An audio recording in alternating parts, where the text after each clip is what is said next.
Light Skin Television. Spring wrap up. Updates.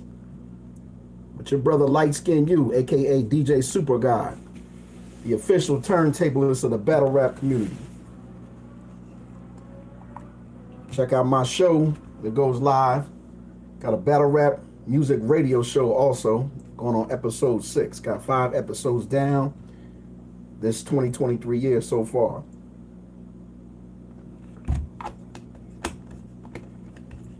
That's my battle rap water.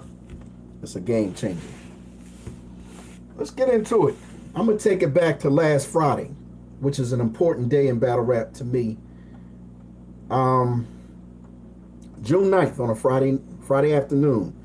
It's a secret location, low key, kind of like an invite only type event that Smack URL had.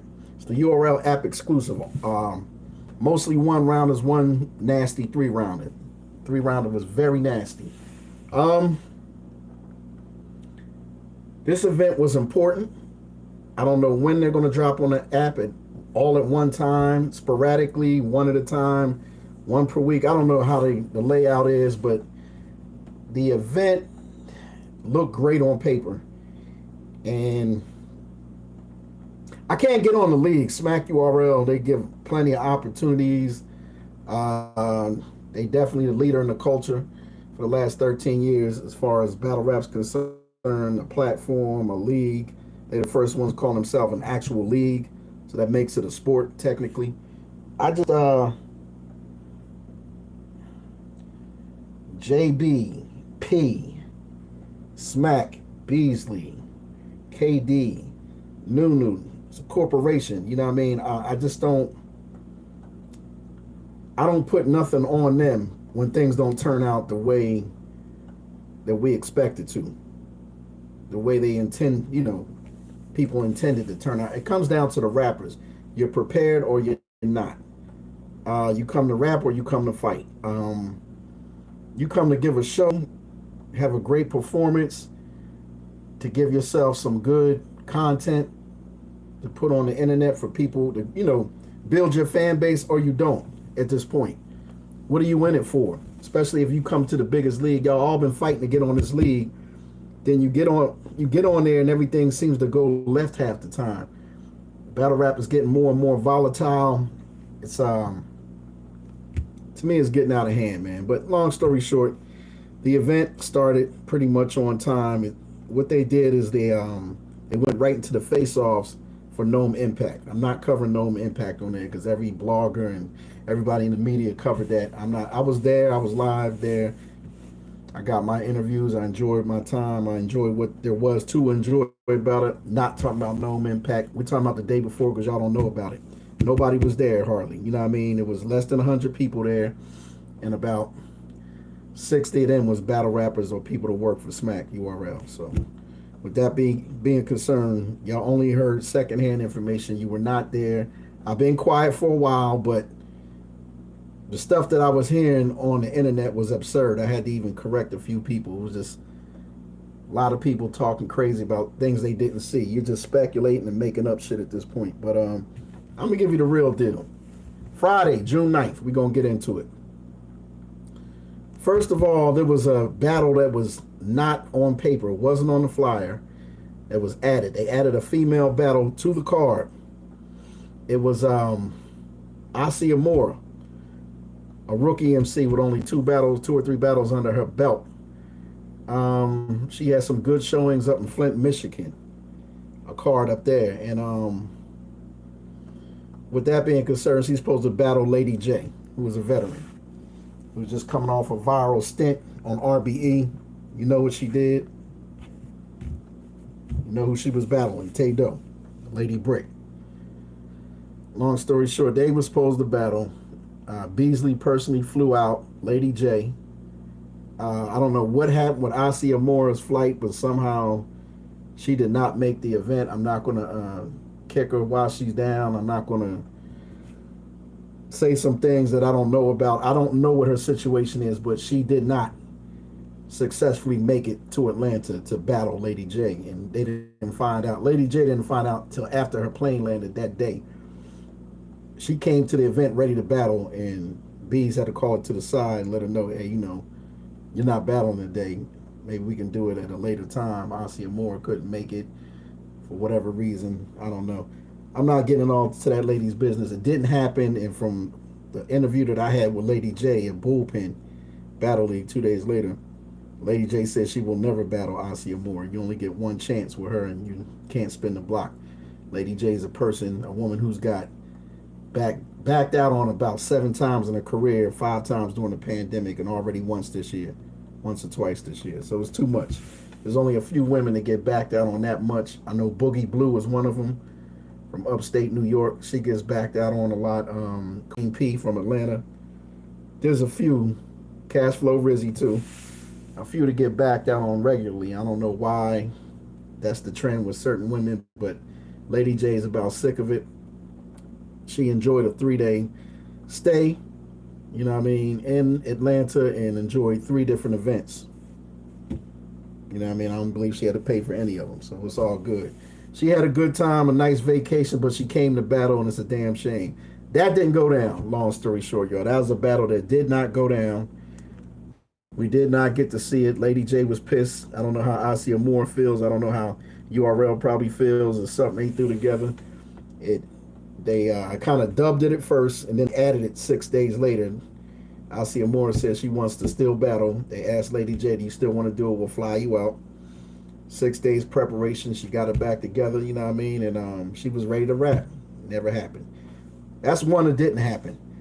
Another one that was supposed to happen was on the bottom of the card was Big T, Chicago versus Big Hand, Philly. Big boy matchup. Heavyweight matchup. For some reason or another, didn't go down. The rumor is Big T called out. I don't know. Might be Hand for all I know. It didn't happen. That's all I know. Big T, Big Hand did not go down. That was a battle that did not happen. I was kind of upset. I wanted to see that one. But so the battle they threw out first ended up being B Magic and Casino. Let me explain the setting. It was a low budget experience. There's no need to rent out a place that's expensive. This is an app only event. There's really no hardcore battle rap fans. It's just a regular battle rap community in Atlanta. A lot of MCs, like I said, maybe about 50, 60 MCs, about 20 something Smack workers, Smack URL employees, staff members, and a few media like me, Knowledge, Back of the Class, Billa, Uncle Ra, was Handyman was there. There's only about the same handful you see everywhere at all the major events. Us 5. So with that concern, that's all that was there media wise. Hurricane Dew was in the house. Excuse me. Pardon self on that. And that was it. It wasn't like a big crowd. Everyone's geared up for the next day. People that spent $75 to $200 to, no impact. That was the next day. That was Saturday. So the first battle that we actually did see was B Magic and Casino, 1-rounder. Like I said, all these were 1-rounder except for one, the 3-rounder that was nasty. We'll get into that later. B Magic, Casino. I believe B Magic went first. Punch heavy, whole lot of punches. Regular B Magic performance, quality. A lot of oohs and ahs. No haymakers, just a lot of smooth punches. Smooth. He's in and out. I ain't gonna say he did the minimum. I don't know what the minimum was as far as the minutes in the round in that 1 round. But B Magic did his shit. We figuring he's ahead on the scorecard as a 1-rounder. He did his thing. No slipping, no choking, none of that. A smooth B Magic, like the type of performer we know him to be over the years, over the last decade or so. Then Casino got to still rap. Casino comes in and that motherfucker's showing levels. I said, look at Casino. We don't see him much, but when we do see him, the brother, he really performs. Really impressed with Casino. I'm not one who always talks about wins and losses and giving my view on who won and lost, but I go by what people say in the house and what they say on the internet. Since the internet was not a factor as far as telling us the outcome of a battle, I can only go from the people that I asked in the building that were watching. And remember this, a lot of people were not in the building that were in the building, if that makes any sense. It was hot as shit in that building. Felt like 105 degrees, no air conditioner. It was dark. It was musty. It was dirty and grimy. The windows were not transparent, or they were opaque. You can't see out of the windows or in the windows. It was like a shed. It was really like a big hot ass country ass shed in the middle of West End area of Atlanta, which was crazy. Some country ass shit in the middle of the city. But it was hot in there. There was a couple fans, but JB didn't want them running because it would mess up the audio on the footage for the URL app. So we had to suffer through that shit. There was a big ass garage door that was open, but all that was letting in is the 90-degree sun. You know what I mean? The sun, some sunlight, but it really letting in more heat. So a lot of people were outside trying to get a little bit of a breeze. I saw a good amount of MCs that were on the card the next day. I saw Danny Myers out there. I did not see Hustle. She did not come to the face-off before the battles. So I didn't see Hustle. From what Hustle was talking, we found out later that she wanted to get up with Danny and rehearse some more, but Danny was at the battles, chumming it up with everybody. Good guy that he is, even though he's going through a lot of scrutiny. Danny was at the app battles, chilling with people that were rapping the next day and people that were rapping that day. Having the time of his life, just fellowshipping with his people. You know what I mean? But yeah, we'll get into that later, maybe. So we got B Magic Casino. Casino did his thing. I asked the people in the house. The majority had it close, but there's more people bigging up Casino than B Magic. I guess that means Casino might have won. I don't know. I thought that Casino might have had a better layered round, but B Magic was saying some shit that was easily digestible. So it was one of them battles where it's a preference type thing. I hate using that word everyone uses, but it is, it's what you prefer. I thought they both did a good job. I will grade the battles as a whole. I won't grade the battlers, but I'll give it that a C, a solid C, not a C minus, a C plus. I give it a C. Next battle, I'm trying to remember the order of these battles. The next battle was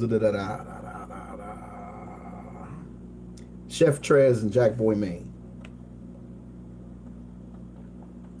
Maine went first. Maine did not give us the same old Jackboy. He was doing some things. He sounds more like an intellectual rapper. He did some things that were different. I was very impressed. It wasn't really things that'll help you win a 3-round battle, but in a 1-round battle, I think he just wanted to show different aspects of his skill level and his pen. He was showing us a pen, and it didn't really seem like he was out to kill his opponent. He just wanted to show us he can do some different shit. I was impressed. I liked it. You know what I mean? It was like a new, improved Jackboy Maine. It wasn't the same old thing. He didn't sound like the rest of his group, like everyone puts the claims on him to sound like. He was different. I like Jackboy Maine in that performance. He did really well, but he went first. Remember that. Remember I said that. Trez went next. I think Trez is really happy to be back on URL. Trez went fucking crazy. Not so much on Jackboy Maine. He went crazy for the crowd because remember, these people ain't even watching. Half the people outside smoking a blunt, talking to each other, laughing, joking, playing the dozens, trying to get interviewed by Uncle Ra on 15 Minutes of Fame, and knowledge on hip hop is real. It got to the point where the people that were inside was 75 feet away towards the front of the shed. You know what I mean? And because there was like a little bit better breeze over there, and they just talking through the rounds, and P is tired of telling people to stop. B's like, hey, y'all got to keep it down. And JB was like, keep it down. KD pulled up a little later. She was trying to get the people in order, like, can we keep it down and let the rappers rap? You know how that go. But, people won't do what they want. They want you to respect them when they're battling, but when their peers are battling, they talking through the shit, trying to holler at females. Shit crazy. You know how it is. There was not a lot of respect during that battle for the MCs, but I will say this. Chef Trez fought through all that and made these people listen. Chef Trez did his numbers. Jackboy did a great job too, but I just thought Chef Trez was out to win the battle. He wasn't rebuttaling a whole bunch of shit. He ain't time for that. He just had to get into his rounds and rap, and he was very good. I was very impressed. So at this point, we were 2 battles in. It's a good event at this point. I'm like, all right, it's a good joint. You know what I mean? I'm figuring, 2 battles didn't happen out of 10. Am I right? Was there 10? 6, 8. 8 on the flyer, 2 added. Yeah, something like that. I'm figuring there's at least 6 more battles to go. That battle's over. We go to the third one. We got Chess coming to the stage. I said, oh, shit. Chess and Mac Myron. Now, it's odd to see Chess in a small environment. Used to seeing him on big stages, you know what I mean? Or at least a volume. But this is an app-only battle, 1-rounder. Odd matchup, but it seemed like it would be interesting. Chess and Mac Myron, I was anxious to see it. Chess started off good. I like his shit, and then he had some stumbles. Oh, Chess. Damn, I want to see him do good in this. But not saying he didn't do well. Everything that he did deliver, we liked it. People was behind it, and when Chess rapped, people stop and listen. They don't disrespect Chess. I thought he did a good job. This is the day before all the drama with the fighting and everything at No Impact. I felt like Chess did a good job, but I felt like the round was beatable, and I felt like Mac Myron had a chance to kill him. Mac Myron goes next in the 1-rounder, bottom of the first. Mac was good, but he didn't kill him. I didn't see that killer instinct Mac Myron that I'm used to. I'm not saying I was disappointed. I just expected more on paper from this battle. Excuse me, that Chef Trez, Jackboy Maine, like I said, I didn't give it a grade. I give it a B- for the, both, the overall performance in the battle for both of them combined. Me as a consumer, a watcher, a fan, a so-called media person, a sometimey blogger, I gave it a B-. But back to the one we're talking about, Mac Myron and Chess. It was kind of lackluster. It was a good battle. It was a decent battle, but it was lackluster from my expectations. When I saw that on the flyer, I saw it on paper. I thought, yeah, this might be the battle of the night. It was not the battle of the night. But I'm gonna give that a C-. Humbly. And it's probably only because the little stumbles the Chess had. And Mac Myron was funny, but it wasn't vicious like I expected. You know what I mean? I think he respected his opponent. I don't know. Maybe it's the platform and he's doing things differently. I don't know. It just didn't resonate the same with me like it did when he was on small leagues and RBE and things like that. But that's just me. I could be wrong. So you're going to get it from me or you ain't going to hear it at all from nobody. I was there. I was right on stage for all the battles. I seen everything. I should have blogged earlier when everything was still in my memory. A lot has happened in battle rap since then. A lot of different events, a lot of bullshit. But these 3 battles so far, like I said, first battle, B Magic Casino, I gave that battle a C-. I gave, did I say a C-? A C, a solid C, excuse me. I gave a B- grade to the Chef Trez Jackboy Maine battle. And Chess Mac Myron, I gave it a C-. That's where we stand. The 4th battle, I'm trying to remember the order. The 4th battle, I want to say it was right after Mac Myron. It was Prep versus Snake Eyes. Jesus fucking Christ. I'll be back, chat. I'll be back. I gotta get something.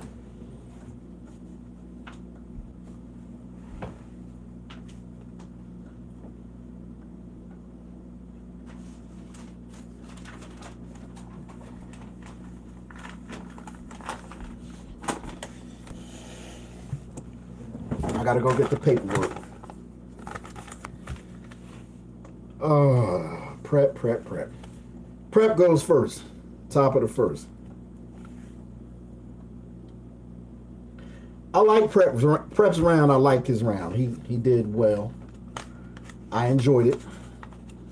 But the preface of his whole round, it was a 1-round battle, was information that his homegirl from Baltimore, everyone knows Miss Pac, female battle rapper, shout out to her. I really like what she's doing.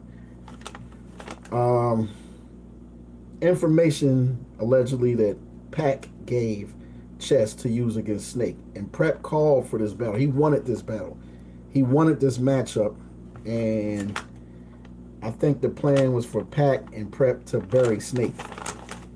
And I don't know if they wanted to bury his career, but the allegations in here could bury a person if it was true, if it is true.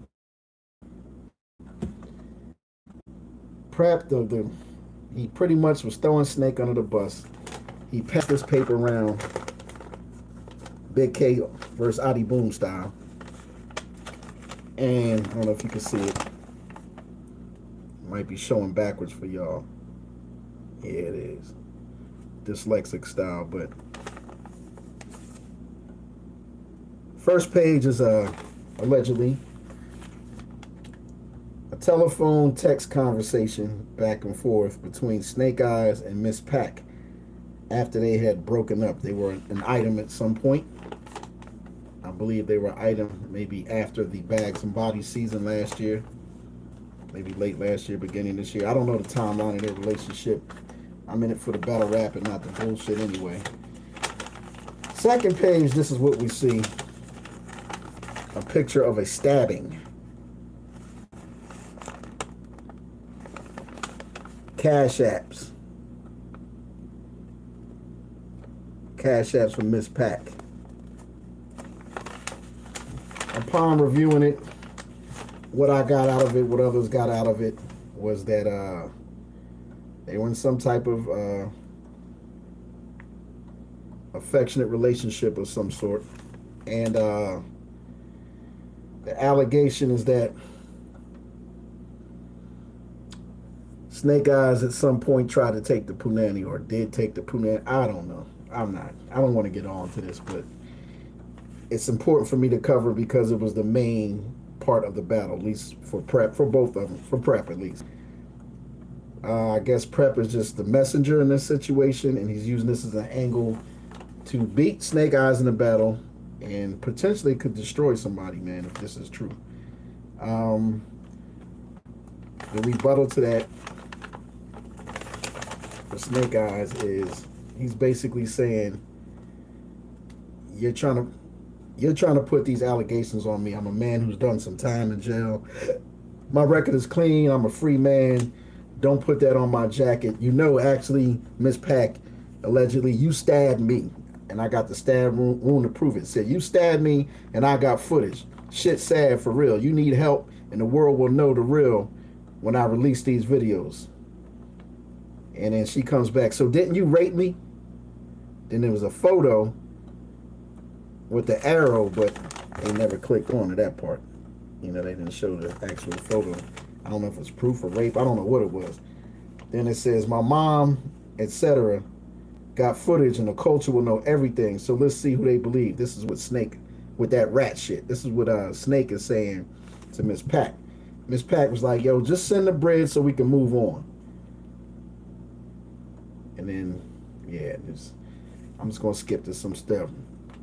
And she said, she gave her cash app and said, I will ship the shit out to you today. I believe some of his stuff was over her crib or something like that. Otherwise, leave me alone. You a fucking rapist.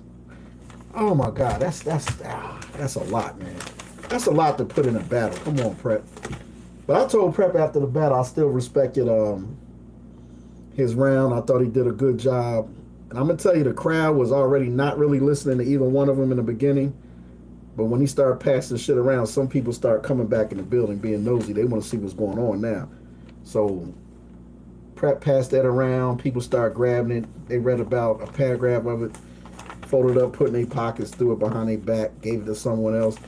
It didn't seem to be effective at all in the building.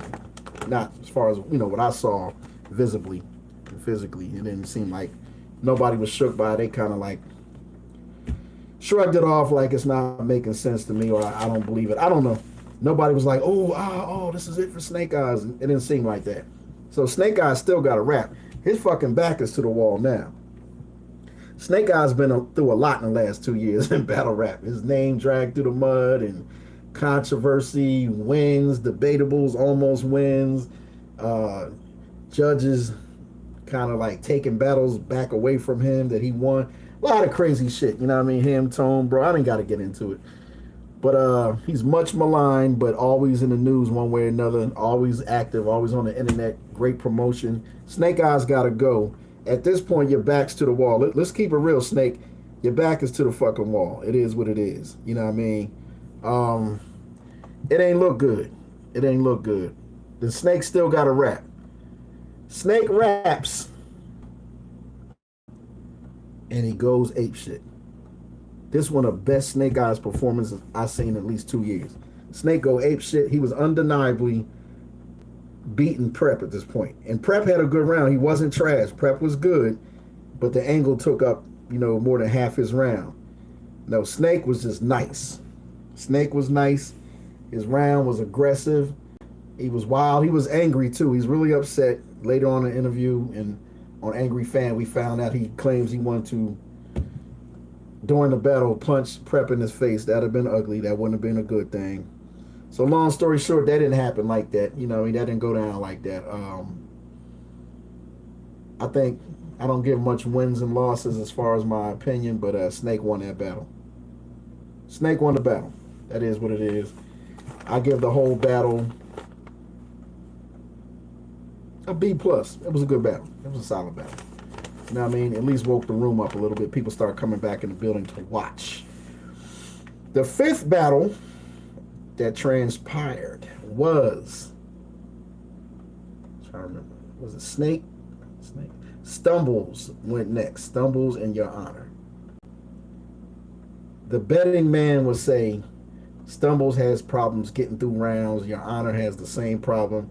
This battle could be decent at best, or it could be trash. This is what I'm hearing from people. Everyone's walking back out the building. At this point, Beasley and P want everyone to come back, show some love, get on the stage, something, show some support. Like, come on, don't do that to them. Show them the fair amount of support that you would give your favorite MCs, or the big card tomorrow, which would have been a Noam Impact on a Saturday. Like, don't do that to these brothers. You know what I mean? Don't just shoo them off like that, like they ain't part of the URL family. So Stumbles and Your Honor go. Your Honor went first. Your Honor was flawless. He had the crowd rocking, laughing. He had all the personality, and oh man, Your Honor, this is one of the best Your Honors I've seen, at least in this one rounder. Your Honor was excellent. You know what I mean? He was honorable. He had an honorable performance. Your Honor was honorable.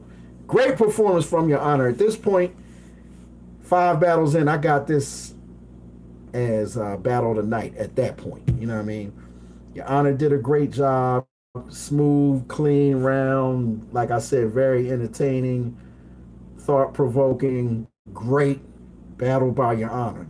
Got a fucking roach in this motherfucker. I'm killing some ghetto ass shit. Now that's a fucking water bucket. Going down, bitch. Yeah. Take that, motherfucker. Yeah, that was some ghetto ass shit, but it's real out here. Real out here in the A.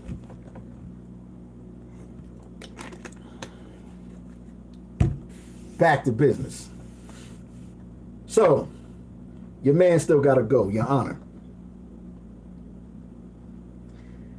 Your Honor was smooth than a motherfucker. No stumbles, chokes, nothing. He came with the aggression. The man wanted to win the battle. He ain't just coming here for the look or a small paycheck or none of that shit. Your Honor came to win. He rapped his ass off, went toe to toe. This was a debatable. I like the performance better by. Excuse me, I'm talking about. Your Honor did his shit. I love his performance better, but Stumbles went 8. Stumbles 8. It took him a while. Stumbles was slow at first. He was building up. Your Honor was smooth from beginning to end. It was a great performance, theatrical. Stumbles was a little bit different. He came to rap. It took him a while to get to the pocket he wanted to get into, but once he did, it was a way longer round from Stumbles than Your Honor. Not saying Your Honor had a short round. He had a respectable time round. He did his thing, but nah, bro. Stumbles round, it felt like it was 6-7 minutes, but I enjoyed it. You ain't wanted to stop. Great battle. They showed each other love. Your Honor came to me and a couple other people, asked how he did, how could he improve.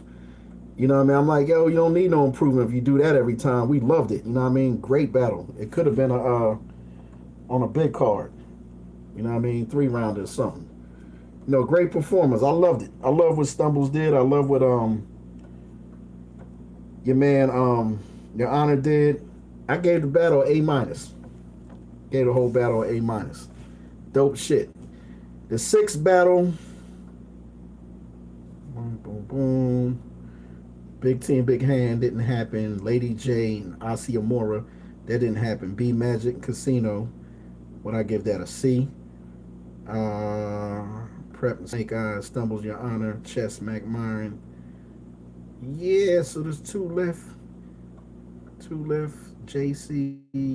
Oh, that was the last one. So we go to Holmesy the God. Oh, no. Here we go. The only 3-round battle. This wasn't even on the card. They added the shit to the card last second. 3-round battle. True Foe versus Ace Amin. Motherfucker. Let's get into this shit. I ain't gonna have to go back into all the drama about the two cards these guys are supposed to be on. True Foe supposed to be on the in the trenches joint. He backed out, gave a good reason why, and good enough time. Honorably, in my opinion. He did what he had to do. I can't judge that man. But I figured he would be ready for this battle versus Ace Amin. You backed out on one to do this on Smack, and True Foe choked the first round. Ace Amin had a good, smooth first round. True Foe started getting momentum in the second round and choked again. Then it got a little ugly in the second round. Ace Amin is rapping. True Foe is playing some hard defense. I felt like I was on a basketball court. We like, you know what I mean, watching the, shirt and skins match up on a blacktop or something. I mean, he was just pressing him, and Ace Amin's like, yo, back up, chill. He's like, nah, I ain't backing up. Keep rapping, don't worry about it. Blah. Then it just turned to like a little shoving. It wasn't really no pushing. It was like some shoving and shoulder bumping. I shoulder bump you back. I can take it. Well, take this one. I take that. Then it got to be like silly after a while. I'm like, come on, just let Ace Amin rap. Ace Amin's rapping. At this point, True Foe did not have no clean rounds for the first 2 rounds. Ace Amin was pretty much clean. Good material. He's up 2-0. At this point, no matter what happened, Ace Amin pretty much won. Going to the third. Let me get this right. Yes, top of the third, True Foe. He ain't got nothing. He starts freestyling. It wasn't good. And he just stopped. Abruptly stopped rapping. At this point, I'm figuring True Foe is like, all right, man, I'm unprepared. Whatever the reason is, just let Ace Amin get his shit off. I'm going to take this 30 like a man. That's it. Honorably. And then Ace Amin said something. He was like, True Foe was chill. He was, you know what I mean? He wasn't tripping the third round like he was doing in the second with the physical stuff. They wasn't tripping with the back and forth. Ace Amin was just rapping and shit, but Ace Amin was saying some things that was getting under True Foe's skin. I can't remember. I can't sit here quote all these rappers. I don't watch so many battles, but he said something about, I'm paraphrasing, when I come to your city, I can wear my hat any way I want and won't nobody do shit, basically. Like the way I present myself, I don't care about the street code, your rules, gang, none of that. I'm going to come there and present myself the way I want and ain't nobody going to move nothing type thing. And I think that, to me, it seemed like it got under True Foe's skin. Whatever was said and what was said behind that, I didn't understand. I don't understand. I'm a elderly man in my 50s, you know what I mean, from Philly. We don't really have gangs. Never really did. So I don't understand the ins and outs. Please don't sue me for that, you know what I mean? But he said something else behind that, Ace Amin did, that really got under True Foe's skin. I don't know exactly what it was. Don't get me out of pocket. But he didn't like it, and he was verbally pressing Ace Amin about it. And Ace was like, move something. I'm going to say what I want, do what I want, and come to your city, Chicago, and whatever. You know what I mean? He's like, Foe, you ain't going to do nothing, blah, blah, blah. I don't know. They just got into some back and forth that was internal between them. I'm lost. I'm just watching, like, can I hear some rapping? And one pushed the other one. I just counted five pushes for one of them and 7 for the other. I forget which way it got. We were counting pushes and they getting paid off of pushes and shoves. It's like, oh no, fuck that. Boom. They going back and forth, shoving. Oh, I'm getting confused. I'm getting dizzy. The shit is ugly. Then security comes in and breaks the shit up. They intervene. And then P ain't saying nothing. He looking like, man, let this shit show stop. He didn't say nothing. He didn't verbally say nothing. P is sitting there on a crate or a small chair or something. He's just watching, letting them be men, get their testosterone off. And then security comes and break up. Beasley was like, nah, they good. And Ace Amin got a bloody mouth. I don't know if it, because I at one point saw True Foe. I'm not going to sit there and say he punched him. Don't say I say that he said he elbowed him. I know when they was gripping each other up, hemming each other up, I remember at some point Foe had that forearm / elbow up towards the face area because he taller than Ace Amin. And I don't know if it was that made blood come out of his mouth. He put blood in his mouth, or I heard that maybe Ace Amin might have bit his tongue or his lip during the thing, during the scuffle. It was definitely a scuffle. I ain't gonna call it a fight, but it was a scuffle, and y'all saw that part on y'all. So that wasn't all. It was more physical than that. Y'all just saw the point out of hand. You know what I mean, on that part of the video. But it was more than that. It was like 70% more physicality through the whole battle. Every time True Foe couldn't finish, he was getting more and more upset and emotional, and it seemed like Ace Amin was triggering his emotion with some hard shit that he was saying. You know what I mean? It was just like a testosterone thing. I think they would probably both laugh afterwards. You know what I mean? And I ain't even heard rumors of them trying to do it again. I don't think they're going to do it over. Please don't. I'd rather just see that footage. You know what I mean? What's up, Panama Puma? What's up, my brother? But it just got out of hand. It just got volatile. But Beasley did not stop it. He told security, get up off him, let him finish. And I heard Ace saying, we good. We good. True Foe's like, yeah, we good. I'm like, I don't think y'all good. I don't think y'all good. But, they continued. And then 15, 20 seconds later, they back to it again. Like, get off me. Blah, blah, blah. Like two, big brother, little brother fighting type shit. You know what I mean? Around the house. It didn't seem like they want to kill each other, shoot, maim, stab. No, it wasn't that deep. But it was just like some testosterone, like I don't know. It was just some 8th grade playground shit to me. But it was not conducive to battle rap. So they gave him another chance to finish it, and then after a point, it was nasty. Ain't nobody rapping no more. It was a wrestling match and pushing, and I don't know. Just they stopped it. It's not like it was that deep where they went outside and shoot me a fair one or you're gonna die tonight, or it wasn't even nothing that deep. But on film it looked worse than it was, but it still looked nasty. It was nasty work. It was a horrible battle. I still want to see that shit. I still want to see that shit, man. It was a lot, man. It was like Cash App, y'all, is what I changed it to, Light Skin TV, not television. Light Skin TV 1970, the year I was born. Light Skin, LIGHTSKIN TV 1970, if it's not up there in the chat. If you don't see the Cash App, you know what I mean? If my super chat is on, which I hope I put it on, the super chat is on, feel free to donate if you'd like to. You know what I mean? Do this all on my own. I ain't got a team or nothing. Light Skin Television. But long story short, that was that. So they broke that up, and they didn't even finish. They didn't let Ace even finish his 3rd round. There wasn't no need to. We didn't hardly get any material from True Foe. So maybe that is a battle that they could do over. But I don't know if I even want to see that again. I do want them not to vault it. I want that shit to come out. Because we're going to laugh about this one day. But that day it wasn't funny. But then again, it was a free private event, so I didn't spend no money. No one spent no money. We didn't lose no money or time. It was an afternoon event. You know what I mean? Most people's getting off of work. It was in Atlanta or just flew in that day and had nothing to do anyway till No Impact the next day. So, yeah, they got our money's worth. We 6 battles in. I give that battle a D-. I'm not going to give it an F because Ace did good. So, yeah, that was a D-. Worst battle of the spring in battle rap. Up to that point. You know what I mean? I might cover Chrome 23 grudge match joint if y'all still want to hear me after an hour. But, all right, so we still on the app exclusive 1-round card. The next to last battle, the legend, Thesaurus. Thesaurus versus Holmesy the God. Interesting matchup. They gave him his props first. You know what I mean? They gave him his flowers before the battle started. Thanked him for being on the platform. He's been battle rapping since 1999, since the previous centuries. previous millennium. You know what I mean? In the old format of battle rap before a lot of y'all would start watching and before some of y'all was born.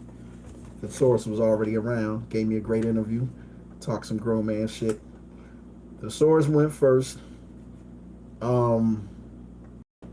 Right in the first 45 seconds, he stumbled. I said, oh, shit. The source stumbled against Holmesy the God. Holmesy was looking at him like, pause if necessary, like raw meat. Like, yeah. Like, you know what I mean? The dogs is out. You know what I mean? He's ready to eat. So, slow start for the source. We work with him, though. It's the source. We ain't going to diss him. You know what I mean? He probably next to JB, the only white boy in the house, man. We ain't gonna do him like that. We ain't gonna do him like that. Thesaurus. Now, but my man Thesaurus did get it back. He started rolling. He was thought provoking, witty, funny, like he always is. He didn't seem like he was out to torch nobody or to kill Holmesy, but he gave us what we known for him to do. You know what I mean? He gave us some good vintage Thesaurus. We enjoyed the performance. He definitely belongs on the platform, and he will be back. He will be back, and we'll see more of him. And he said he's retiring. He's not retiring no time soon. He's now in his early 40s, but he's still rapping. You know what I mean? I believe I got 10 or 11 years over Thesaurus age-wise, but my man's still in his 40s. He's in his 40s now. He still plans to rap. He said, you know, he might not retire even at 50 if the going is good. So it was good to see Thesaurus. Good, solid performance from him. But Holmesy the God was really good. Really impressive. I haven't seen him rap on no major platform for a while, but Holmesy was ready, prepared. Solid one round from Holmesy. Good one round. Very intelligent. It was a good battle. I give the battle a C+. Good battle. Outside the slow start from Thesaurus, good solid battle. It can stand up on any platform. You know what I mean? It's one that people might have spent their money to see. Good battle. I enjoyed it. At least I did. I don't know if this was the main event or just the last battle, but it was the last battle. JC, no, Thesaurus and Holmesy the God was supposed to be the main event, but Thesaurus was waiting forever. He wanted to rap. Same with Holmesy. And JC and Emerson Kennedy. I saw Emerson Kennedy in an apartment, a seniors development apartment complex behind the building that we were using. That's where I parked for in the West End, and I saw him practicing for like 2 hours. You gotta respect Emerson Kennedy. He works for Caffeine. He's on the technical side of things, audio visual AV guy, but at the same time, he's a battle rapper and a very good one. West Coast. He took off and on. I saw him take about 2 hours in that parking lot to get that one round together, and he was crystal clear. You know what I mean? He went first, excellent round. His round probably beat damn near everyone in that house that night, that afternoon. He probably would have beat everyone on the card with that round. Great round by EK. But JC is JC. He did his numbers. And just because it's a one round on an app exclusive card don't mean JC took a day off. He could have. Nobody would have blamed him probably. You know, everyone else get away with it. Not JC. He came to rap. He wanted to beat Emerson Kennedy. Emerson Kennedy wanted to beat him. Some of the house called the debatable. Most people lean towards JC for one reason or another. But if someone was to say Emerson Kennedy made it even, or maybe even edged it, I wouldn't be mad. The majority in the house had JC edging Emerson Kennedy. And ain't nobody killed nobody in that battle. That was a solid battle, great wordplay. Everyone enjoyed it. Everyone was listening, intent, and we left, and it was still light out. There was still plenty of daylight out. So, them battles, the face-offs were quick. The battles were, they ran through them pretty quick. Wasn't but one break. They went all the way through it. You know what I mean? I think I described this card for about 45 minutes. I gave you an accurate description of what I saw that day. I did see a lot of interviews outside with 15 Minutes of Fame. Hip hop is real. A lot of them MCs were jumping in each other's interviews. So with that being said, there wasn't no bad blood between anyone as far as I know. Not even with Snake and Prep. Everyone was pretty much dapping it up, chumming it up, having a good time, fellowshipping with each other, talking about tomorrow's events, gossiping about battle rap, talking about business. I hear a lot, but I ain't gonna tell everybody business. That's not the kind of media figure I am. I know a lot of shit. I hear a lot of shit. I'm a fly on the wall for a lot of stuff. I don't feel it's conducive for me to just get nasty and messy and be a snitch and tell everybody's business. It ain't that deep. I just talk about what's going on with battle rap. You know what I mean? It's just not me. It's not my style. I'm a grown ass man. So I heard a lot of stuff. I heard a lot of interesting stuff. I got a hell of a perspective on a lot of this stuff going on, but I'm gonna keep it to myself at this point. But I will say this about URL. As far as that event, half of it was good. A lot of it was lackluster, but that's on the MCs. A lot of people don't prepare in a quick amount of time. Some people can. Some people you can give them a half a year and they'll still F up. You know what I mean? So I don't know. MCs tighten up. But on paper, I will say this. I give the whole event a C minus. On paper, it looked like a possible A or A minus. On paper, the flyer. But then when I got to the event, I just didn't see the fire in the eyes of the MCs for one round app exclusive battles. I mean, how bad you want to be on the app? You act like you don't want to be on a half of them. You know what I mean? I don't know. It's not what I'm used to seeing with that brand, with Smack URL. Like I said again, I can't blame the league.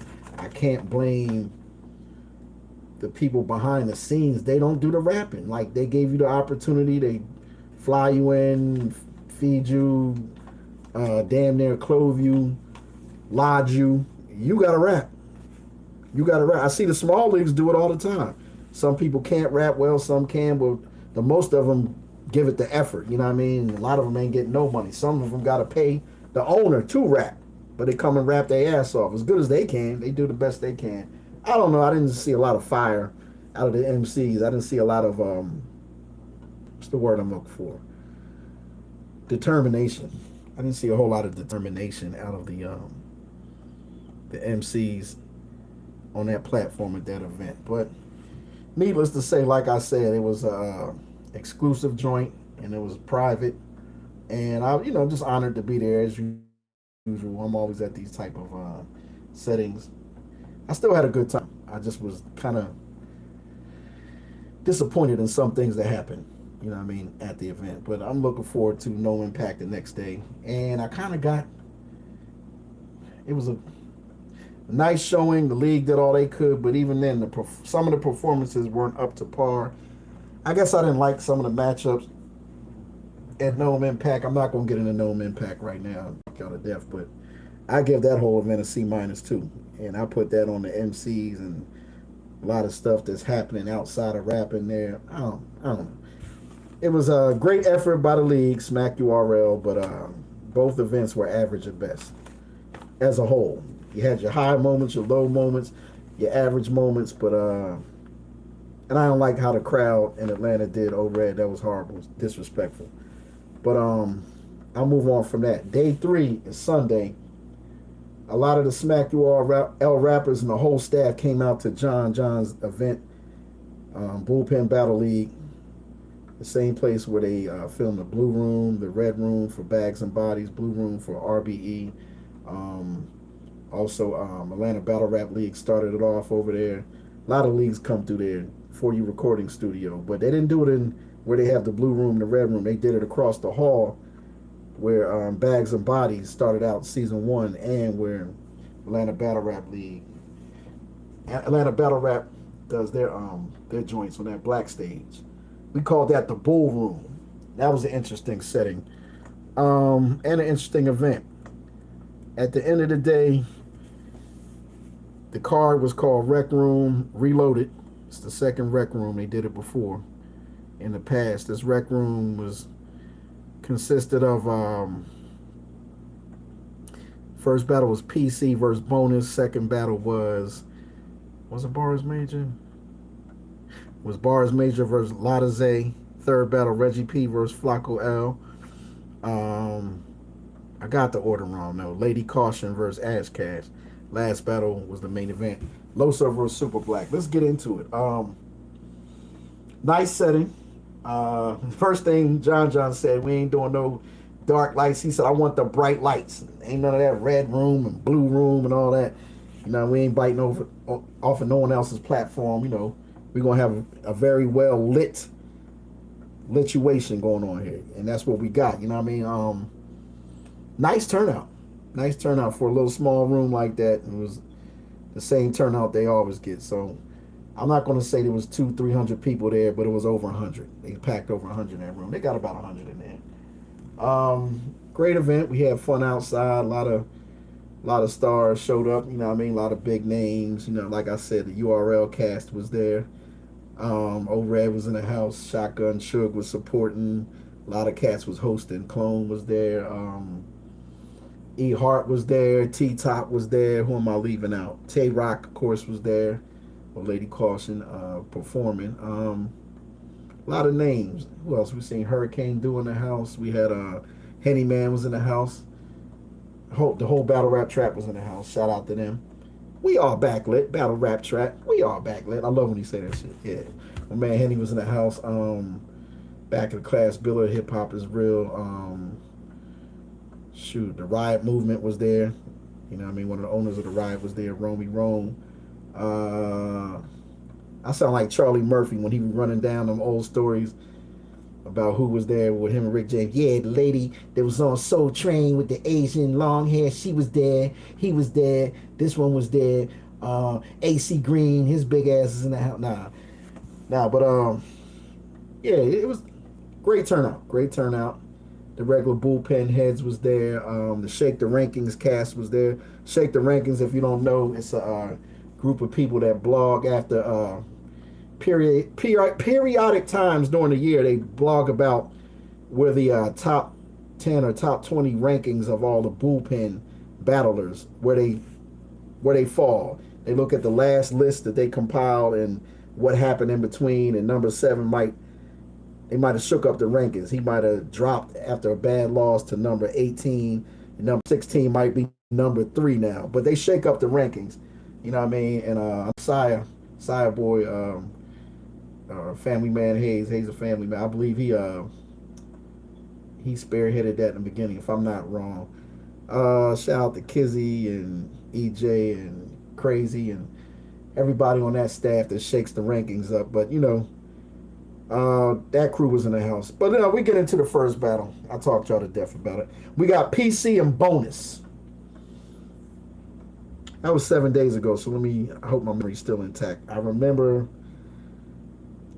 coin toss went towards PC. He gave it to Bonus. Or maybe Bonus just took off. I think Bonus might have wanted to go first. Anyway, Bonus goes first. What I do remember is going into the third, it was 1-1. I can't remember who won what round, but I believe Bonus jumped out on PC, if I'm not mistaken. Don't hold me to it, but I do remember it was a very good battle, all 3 rounds. It was a long battle too. I want to say that battle might have been about 35, 40 minutes long. Very layered, a lot of energy. Each one wanted to win the battle badly. They weren't just rapping to be rapping or be on camera. You know what I mean? Got my man Bonus from Camden, New Jersey, from the hard streets of CMD. One of the roughest cities in the history of the world. Right across the bridge from Philly, they call it Over the Blue, right over the blue waters of the Delaware River. You know what I mean? Camden is right there. One of the roughest cities ever. Tough economy, a lot of murder, death, drugs, like a lot of cities in America. But he's from a rough area, you know, worked his way out of it. Solid, upstanding citizen, you know what I mean? Good dude. Long story short, Bonus, man. What do he call himself? The top light-skinned nigga. That's what he called himself. I can't make this up. Yeah, but Bonus did his numbers. PC raps slower, but he's the punchline champ, you know what I mean? He's coming with the punches, you know what I mean? Doing what he usually do and showing some different levels. And Bonus was doing a good amount of punching too, so it was a damn good battle. First round could have went either way. Second round could have went either way. Third round, Bonus trying to take this man's head off. Bonus going wild. Got a haymaker in there. I'm making memes on the stage while it's happening. You know what I mean? Taking pictures, video clips. Bonus doing his shit. You know what I mean? I think that's what he had he got away with it, but he didn't get away with a bar. He kind of remixed the T-Rex shit. I believe that was him that hit that shit. But PC, he did a veteran move in the bottom of the third. He dragged the shit out that round. He was repeating every bar in the first half of his round over like 3 times, real slow, and making the crowd repeat it. And to the rookie ear, the rookie fan that's listening, it would sound like he's dragging Bonus and he's killing him. Nah, he wasn't. He wasn't. But he was rapping his ass off and taking nothing from him. But when the smoke cleared, I always ask the crowd or the people on the stage or the people watching, the people in the parking lot after the battle, I try to put my own poll by memory together. You know what I mean? I might ask about 15 to 20 people. Initially, it's usually they all going for the person who rapped last. So everyone's like, yeah, PC got that 2-1. I don't think it was a 30. Bonus did his numbers, but yeah, PC dragged him in the third round. He showed levels, he showed veteran ability. So I got the first 3 or 4 people was like, yeah, PC won that battle just off the strength of what he did with that long, long third. Then I get in the parking lot and I'm talking to other bullpen battle rappers, ones that are on the card and ones that are not. I'm like, yo, so how'd you have it? 2-1 PC, you know what I mean? 3-0 PC. They like, man, hell no. Bonus won that shit. He won the first 2 rounds. He had already won that shit before PC pulled that in the third. I said, oh shit. Damn, so I'm getting a different perspective from other people. And then I heard other people still saying, nah, it could have went either way. That was very debatable. Everyone throws that debatable word around when they don't want to tell you who won and who lost. But nah, I would have to see that on film again. Damn good battle. I don't see how any battle on the card after that can beat it. That's how good that first battle was. It was power packed. Damn good. To the point where everyone that was watching, I even had some naysayers that come to all the Atlanta events that every league has at that location, and they was like, I'm not a big fan of bullpen. I said, you ain't been in too many bullpen events and you ain't watching on YouTube. Give it a chance. I said, bullpen, this just because you don't see the names you used to watching on URL RBE don't mean that this ain't gonna be a great card. Watch what I tell you. You're gonna love this card more than all the smack cards this weekend. Sure as hell he came back saying that. You know what I mean? That was a hell of a card. This whole event was great. Only 5 battles, but 4 of them were good and 3 of them were great. One of them was not so good. But we'll get into that in a minute. But yeah, so PC Bonus, they did their numbers. Great battle. One of the greatest battles of the weekend altogether. Just pound for pound. I give that whole battle an A. That was an A. You know what I mean? If I give the whole battle a grade, both of the performers together, as a fan, I give it an A. Second battle, don't get me the line, I think it was Reggie P versus Flacco L. They said that this was the battle for the city. If y'all don't know what that means, in Atlanta, there's only a few MCs that actually either, if they're not from there, they've been rapping there their whole career for over a decade, or they're from Atlanta and they rap in Atlanta. If you don't know the history of Reggie P, he's one of the first Atlanta battle rappers and one of the best MCs they ever had in the city of Atlanta. At one point, almost 20 years ago, he was signed to Black Wall Street through the famous rapper The Game. He was on that staff with Cicero and all them. The Game, everybody that was on Black Wall Street. But around the time that the label folded is when Reggie's album was supposed to come out, so he never released the album with that, faction. You know what I mean? But technically, he was an industry battle rapper first on MC War and different things we had going on 20 years ago in Atlanta. And then battle rap kind of died before Smack even came about and Grind Time came about. They was already battling Atlanta, but the battle scene was horrible. And Reggie was like one of the only guys that can really rap. Him, Flacco L also came later, and he could really rap too. You know what I mean? They one of the few guys, Chris Petty, guys like that, was really rapping 2 decades ago. So as far as that's concerned, Reggie came back to battle rap later on during the Smack era, and he almost had to start again. He did have to start again, and he's still like trying to make his bones. He's been on a lot of bigger leagues, but he definitely wants to get smack and be one of the big names, but he's getting up there in age. But he's still in his 30s. He's getting up there in age though. Yeah, that's his late 30s now, but he's still the man. He's still respected in Atlanta, if nowhere else. So he's a hard individual to actually beat clearly. Big names, small names, mid names. You know, he done battled a lot of people, man. Reggie battled at least 12 times a year. Kind of reminds you like a Danny Myers, Don Marino type. He's very active, you know what I mean, whether he's getting paid or not. Reggie is always battling. He always gives you a hellified battle. And a lot of league owners have seen Reggie in the during the pandemic, and they really like Reggie, and a lot of them want to book Reggie and have booked Reggie. Very easily bookable, doesn't choke, gives you some powerful, loud, proud performances. But Flacco L is known for his pen. He's a good performer, but he's not a great performer. I'm being honest with you. That's just my opinion. He's a damn good rapper though, and someone who's respected really in the Atlanta area for all the work he put in, all the different leagues, spit that heat and all that. You know what I mean? All them different leagues he been in and put pain in. He never really got his just due in battle rap. He was in that same tournament during the first year of the pandemic when Bullpen came outside first before anyone else in front of like a half a thousand people, more than that, almost 1,000. And Reggie P won that tournament. Flacco L performed on that card, and but Reggie P won the tournament. He beat 6-8 in the championship, won $1,000, and he won the belt. So long story short, Flacco L felt as though he should have won that tournament, and he don't get the respect that he do, especially in bullpen. So Flacco had a lot to prove. Reggie had a lot to prove. This one was for the city. They definitely respect each other. They definitely had some not cringy moments, but just some touchy moments, touchy-feely, you know, just a little bit chippy. It wasn't going to turn into no fight. They both respect each other, but it was a point. Well, I don't know what happened, but Reggie was so hyped.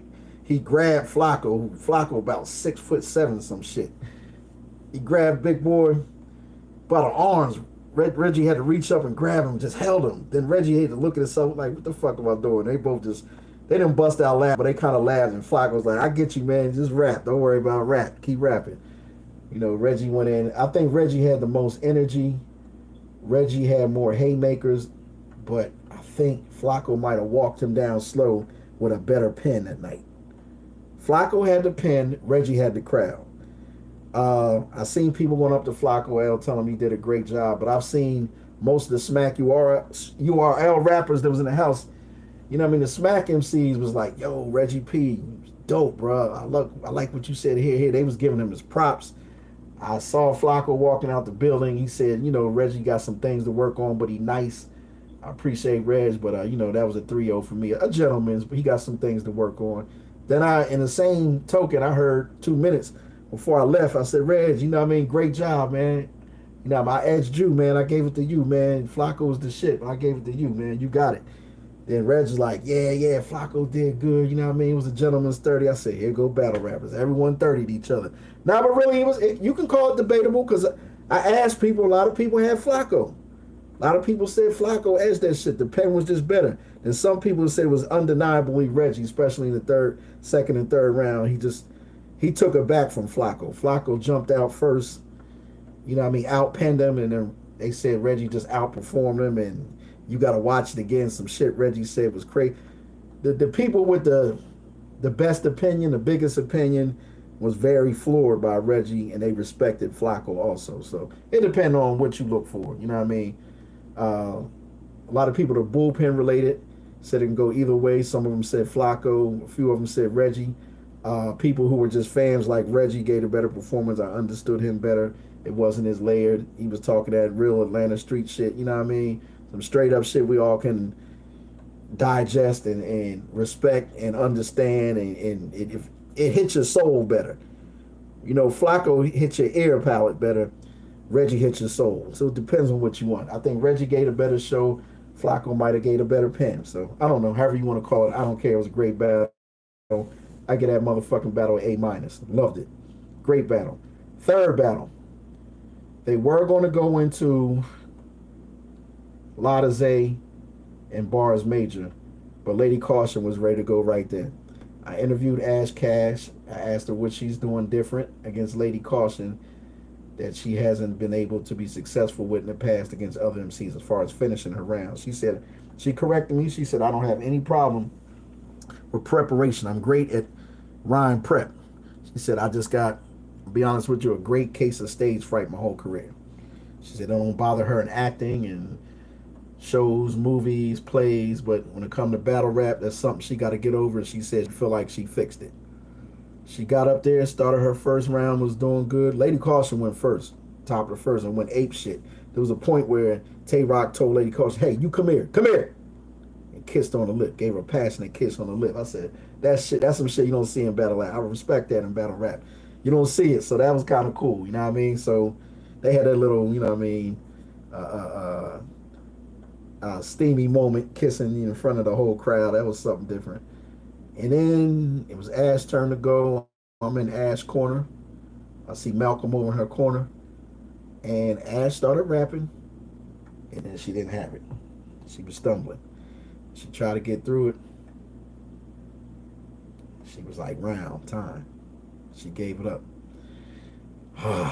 Stage fright again. I said, oh, Ash, I wanted her to do so good. Even Caution wanted her to do good. Caution tried to kill her, don't get me wrong, but she was saying, you know, take your time, girl. You know what I mean? She wanted good footage. She wanted this footage to go out and not get vaulted, so forth and so on. And she just wanted Ash Cash to level up and do good. And that didn't happen in that round. Lady Caution's second round happened to be better than the first. I was like, oh, Jesus. Ash behind now. She ain't got the momentum. She ain't got the rap. She ain't got nothing for Caution.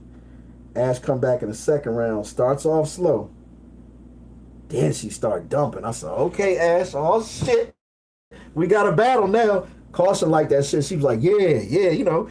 You could tell her the crowd liked it, this and that. And then I think, I might be exaggerating, I think Ash might got through about a minute and a half, 2 minutes of her second round. And then I felt like she was about to lose it. She was smart. She kind of like smoothly just ended the round. I wasn't gonna say she, at worst, she jerseyed out. She didn't choke. She just stopped. Like, yo, I finished my bar, finished my line. She's like, all right, round. I'm good. And he was like, okay, now it's a battle. You know what I mean? She down 2-0, but it's still a battle. I'm like, all right, you know, maybe she got a powerful third. Never know. It never happens, but Caution might mess up in the third, and you have the greatest third round ever. Now it's at least a debatable. You might even edged it. Who knows? Nah, man, Caution got better in the third than she was in the second and the first. Dropped about 2 haymakers, brought the house down, had people jumping off the stage. I said, God damn, Caution nice. Lady Caution nice, man. Y'all talk all that shit and, oh, that's Tay Rock's lady and, oh, he feeding her bars. No, he don't, because you could tell Tay Rock be in her battles and don't even be like fucking looking at her or the crowd. He just be doing his own thing. You know what I mean? But he was reacting to this one, this battle here. Rock was reacting. He knew his lady was dumping. You can tell he don't hear all the shit. They don't always spar or go over her rounds. You know what I mean? She like to surprise him. You know what I mean? And I don't think he want to be bothered with that. I think he want her to be her own creator. You know what I mean? And he respect that shit, and she respect his shit. But he looked like he was pleasantly surprised. Not surprised. Pleasantly moved, and I think he really enjoyed his lady's material. So off of Tay Rock, this is about Lady Caution. Lady Caution had 3 great rounds. Y'all female rappers, I wouldn't want to stand in front of her this year after, you know, she feels as though she was slighted in her positioning in the Wody voting last year. I don't think she lost one fucking battle last year. She had a lot of one-rounders, battled a lot of dudes, battled a lot of names that weren't big, but I don't give a shit. She was damn near flawless in 2022, and she's starting off 2023 taking people's heads off. So she had 3 solid rounds. Bottom of the third is on Ash Cash. It was just like Tori Doe yesterday. She did not rap at all. She didn't say anything. She didn't try to rap. She knew she didn't have a third round. She wasn't going to sit there and humiliate herself. She walked over Lady Caution and gave her a big hug. And John said, okay, the battle's over. That was that for the third battle. So I gave the battle a D plus. only because Ash only finished one round, choked in the first, and gave nothing in the third, and Lady Caution kind of saved the battle by giving us three great rounds. So, shout out to Ash Cash. I heard her say, seen her on Twitter that said she's probably, thank you for everyone that ever supported her. Thanks for the love. Battle rap is not for me. I'm retiring. I don't think she's gonna retire. She might feel that way now, but I don't know. I hope she don't retire. I like Ash Cash. I like the potential she has, but like she told me, that stage fright be heavy. Y'all don't know about it. If y'all don't know about it, y'all don't know about it. It's plaguing her. It's a disease for her when she's on that stage. She probably got some great shit to say. She happened against Hope Trillian, in her tryout for Bags and Bodies on YouTube on the show, and it happened to her. And when she finally spit in the third round, she was dumping on Hope Trillian, but it was too fucking late because she choked the first two rounds, and Hope had two epic first two rounds. So it was too late, too much too late. But I know she can rap. Ash Cash can rap, y'all. She Jazz the rapper's best friend. Ain't got nothing to do with nothing. Ash Cash can rap. She got a terrible case of stage fright. She said she retired. It was a bad outing for her. I was hoping for better, but it didn't happen that way. Lady Caution, easy 30. Nah, easy 20. It was a 20-piece no biscuit because she spit her third, but Ash ain't spit her third, so we can't call. Yeah, I mean, she won clearly, but I ain't gonna count the third round. That's because the other person got to at least rap. It was a clear win. We'll just call it as that. Gave the battle a D plus. Next to last battle, they took a break before this battle came back. Long break in the parking lot. We had Lotta Zay, Bars Major. Lotta goes first. I ain't gonna lie, Lotta had an average round. Wasn't what I was expecting. I was expecting more energy out of Lotta Zay. Great veteran from North Jersey. He been behind the camera a lot. He got his own businesses. Him and his lady doing great in life. You know what I mean? Great performer. Great rapper. Got great music out. Always been a great pen. Great battle rapper. I expected more against Bars Major first round. Bars was telling me he's nursing an injury right now, so he can't do the burpees and backflips off the stage. He can't do all the physical fucking damn near breakdancing that he do. He's a personal trainer, very great shape, but he's nursing an injury, a leg injury, so he couldn't really do nothing but rap, which is good because he showed levels tonight. So, bottom of the first, we go with Bars Major. He started slow. I understood everything he said, but I didn't understand why he don't want to kill Lotta Zay in the first round. To me, it was an average first round from both of them. I'm like, okay. An event that started out with two great battles and a bad third battle is now it went up and it's starting to go this way. I said, man, this event is going down. By the second round, Lotta Zay gave you all the energy you needed. Schemes, everything. Lotta Zay had everything. He just broke out the whole arsenal of his repertoire. You know what I mean? His battle repertoire. And top of the second, then from what I remember,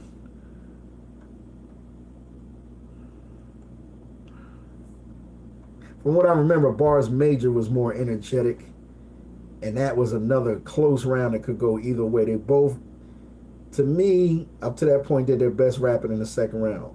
Lotta Zay gave a third that was good enough to probably edge the battle at this point, on top of the third, but then something different happened in the bottom of the third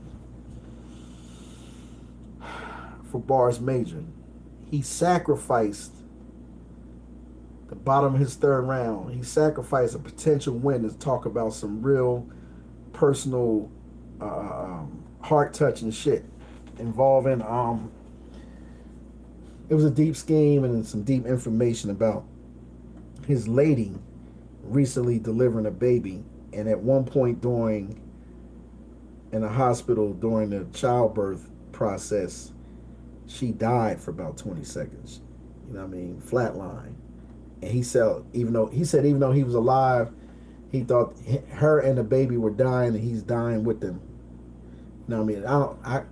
I can't paraphrase. He put it in rhyme form. It was real deep. It was touching everybody in the house. It was deep. But basically, he said they lived through it. They doing good. He's blessed, and he look at life different. And It was just a really deep round. So if you were to judge win loss, I don't think anyone was even thinking win loss after you heard his round. So I don't know. Most people say Loso got it. Some people said that Bars Major third was so damn touching that you can't take the battle away from him because he wasn't even trying to win. He, by default, he probably won anyway because the shit he was saying was actually deeper and heart touching and kind of like a learning lesson. And he even touched some people. I'm not going to mention what MC, but somebody was on the car. Was like, "Yo, bro." When I was interviewing him afterwards, he's like, "I didn't even know you went through that. Me and my lady went through the same thing semi recently, and it wasn't so good for us. So it touched my soul, and I needed to hear that. The message that you gave. So it was really strong, man. It was, yeah, he's a very commendable brother, man. Bars Major. So was Latize. So it was a good battle. I gave that battle a C plus. I gave it a C plus, just because it had a slow start from both of them the first round. But from what Bars Major told me in an interview afterwards with me, he told me it seemed slow to me because everything was building up to that third round. Now I understand it, overstand it better in its totality. If you go backwards, listen to his third, second, then the first, it all builds up to that third. That's why he wasn't giving it all in his first. It was a story he's giving you. Like everything's leading up to, like everything he's been through leads up to that third round, and it is a lesson behind it. Deep, very thought-provoking round. I was very impressed. That was the next to last battle. You know what I mean? The headline battle. Loso versus Super Black. Many people are familiar with Black. Black been around a decade. Loso, maybe almost as long. Loso probably the number one hitter in bullpen. You know what I mean? And probably next to John the most famous bullpen battle rapper ever. Very prominent on Smack URL and across the country. One of the horsemen, I should say. He do his numbers. That's Loso at the end of the day. Some even call him a top tier. So, coin toss goes to Loso. He makes Super Black go first. Black dumping on Loso. He ain't sparing him at all. Loso come right back dumping on Black. Great first round, could go either way. Second round, got to get that joint to Black. Black is killing Loso. He ripping them apart, man. Loso doing his numbers too. Don't get me wrong, Loso was rapping his ass off, but Black was rapping to Loso. About Loso. It got serious. Loso was breaking his ass down too, you know what I mean? But at that point, you know what I mean? I don't have Loso 2-0 on nobody's card, but I don't got Black 2-0. I got them both 1-1. Third, Super Black lost. He left Earth. And the personals hit Loso. No, not so much the personal. The charges he put out on Loso about stealing bars and having proof. He said he took bars from Gun Hood Zeke, and he could prove it. And they were on the internet. Gun Hood Zeke already put it out. And he said not only that, he said something to me after the battle. I didn't research it, but he said Loso recycled something in the first round during the battle against Super Black, something he didn't expect. So basically, he's painting a picture that Loso be stealing bars. He's great, but he's not as great as y'all think. You know what I mean? He's not. You know what I mean? The man of God is not very honest when it comes to battle rap. Is what he's trying to portray in that round. And Loso, he had a good third round too, but it can't supersede them personals that Super Black was throwing at Loso. So a lot of people edge Super Black, even some of the Smack URL rappers gave it to Super Black. But when I get in the parking lot, all the bullpen rappers like, nah, man, Black, he left Earth, he did his numbers, he was great, but Loso still was just a little bit more clever than Black. I'm like, okay, well, I don't know. That was split down the middle. Some people said, no one said it was a 30 either way. It was definitely a debatable battle, and depending on what you was looking for, I would say Black had the crowd, but Loso had the pen. But Black had the pen too. But Loso really had the pen, and Black had the crowd. Black had the performance, and he said the shit that hit home, and you can see it on Loso's face, whether it's true or not. It felt like it was true, and I researched it later, and it was true. I mean, from what I saw, I mean, damn, the proof was in the pudding. But does that win you a whole battle? Probably not. Still got to out rap Loso for the totality of 3 rounds, for the majority of 3 rounds. So to me, it was debatable because I'm going by what everyone that was there said. That's one of them you got to wait till the footage come out. Let it marinate a little bit. When the footage come out, then if there's a poll, I'm sure the Shake the Rankings people going to let you know. But the Shake the Rankings shook it up. I think they had Black above Loso now. The rankings kind of switched. If I'm not mistaken, Loso's still top 5, but I believe Super Black's like number 3 now. And Loso might be 4 or 5 or something crazy. I don't know. But I know, I think Bad News is number 1.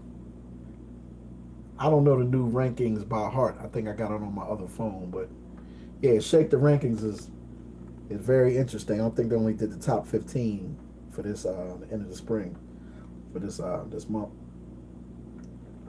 But it was interesting. It was interesting. Yeah, that's how that went down. Bullpen Battle League. Great event. You could tell John, his family enjoyed themselves. All the people, the overflow from the Smack URL crowd that came out to support and spent their $40, they got 4 out of 5 good, 4.5 out of 5 good battles. You know what I mean? Great night, a lot of fellowshipping, great interviews out there, some really good media personalities was out there putting in work, you know what I mean, for the culture, and nobody was out there stealing the battles and recording them and stuff. I had some 30-second or less snippets, and I put them online on my YouTube channel, Light Skin Television. And, feel free to donate if y'all want, the people that have been watching the whole time, if you like the material I'm giving you and the content I'm giving you. But, yeah, I mean, it was really great. I was very impressed by the bullpen event, pound for pound. I enjoyed myself with those little 5 battles more than I did with Gnome Impact. No disrespect to URL. Had a better time at the bullpen joint and the app exclusive joint on Friday in that hot little fucking shed garage. You know what I mean? No disrespect. But let's not get it wrong. Smack, Beasley, and them, they brought the crowd to Atlanta. For you to have a very successful event or a good time that weekend, they set it up. They didn't do anything wrong. You know what I mean? The rappers just got to take the shit more serious. Less drama, less crazy shit going on. I'm not even going to get into the outside stuff. I think the rest of the media covered that. But if y'all want some more of my time, I'll cover Chrome 23 right quick.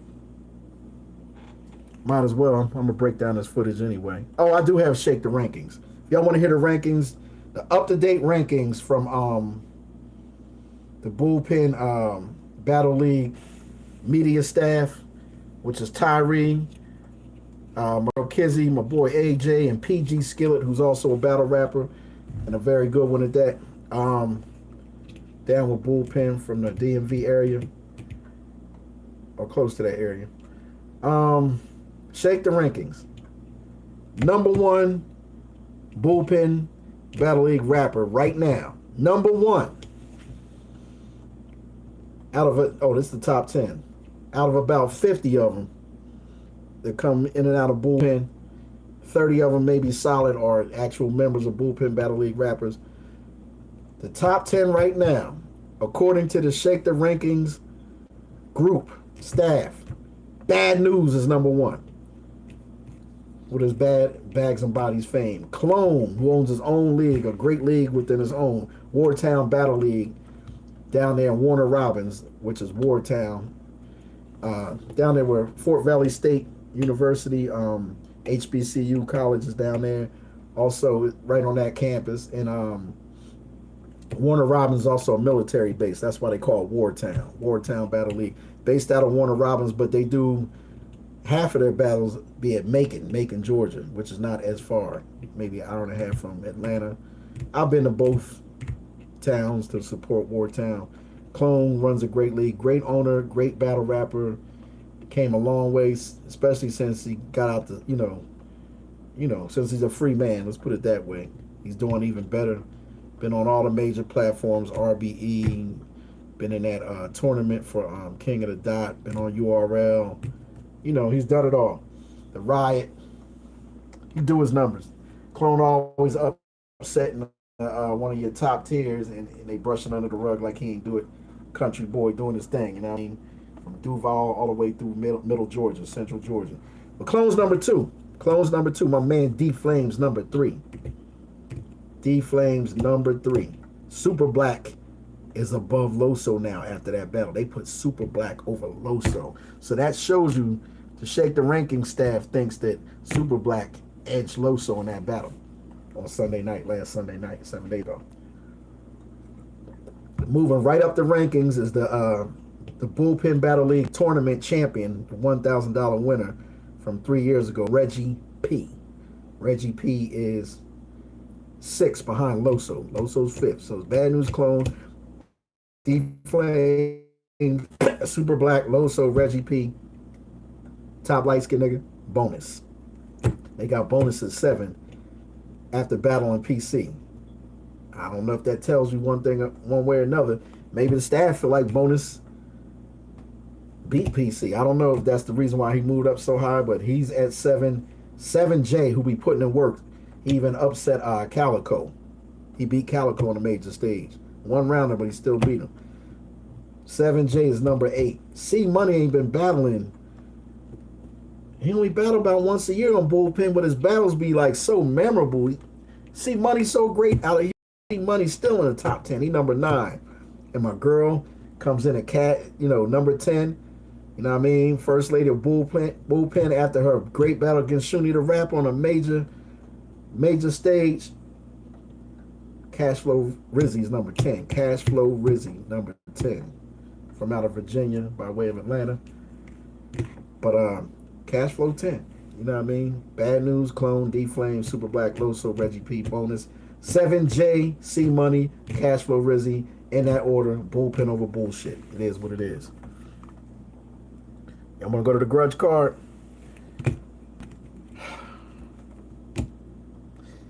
Day before Father's Day. Remy Ma, New York City, throws the grudge card. Oh my God. The face-offs, half of them was crazy, half of them were boring. But it all comes out in the wash on game day. Only 4 battles, and I always go to all of Remy's cards. I'm Team Yoshi G. So I'm always the guy in her corner, always like her water boy / confidant / support group on game day. I'm always there. Something tell me I should have been there. This is the first battle in a long time I didn't go to. I feel bad about not being there, but at the same time, I felt like I saved my money and time. I bought the pay-per-view and watched it in the comfort of my living room, and it was a complete shit show, and I'm not mad at Remy or her staff at all. I am mad at that big old bodyguard, security, whatever he was. He's doing too much. He's very unprofessional, and I don't like what he was doing. I don't know if Remy wanted him to do that. I'm not telling people how they do their business. He was very out of line throughout the whole goddamn event. I didn't like that. Just gonna say that. But on paper, it was a decent looking card, but it didn't excite me.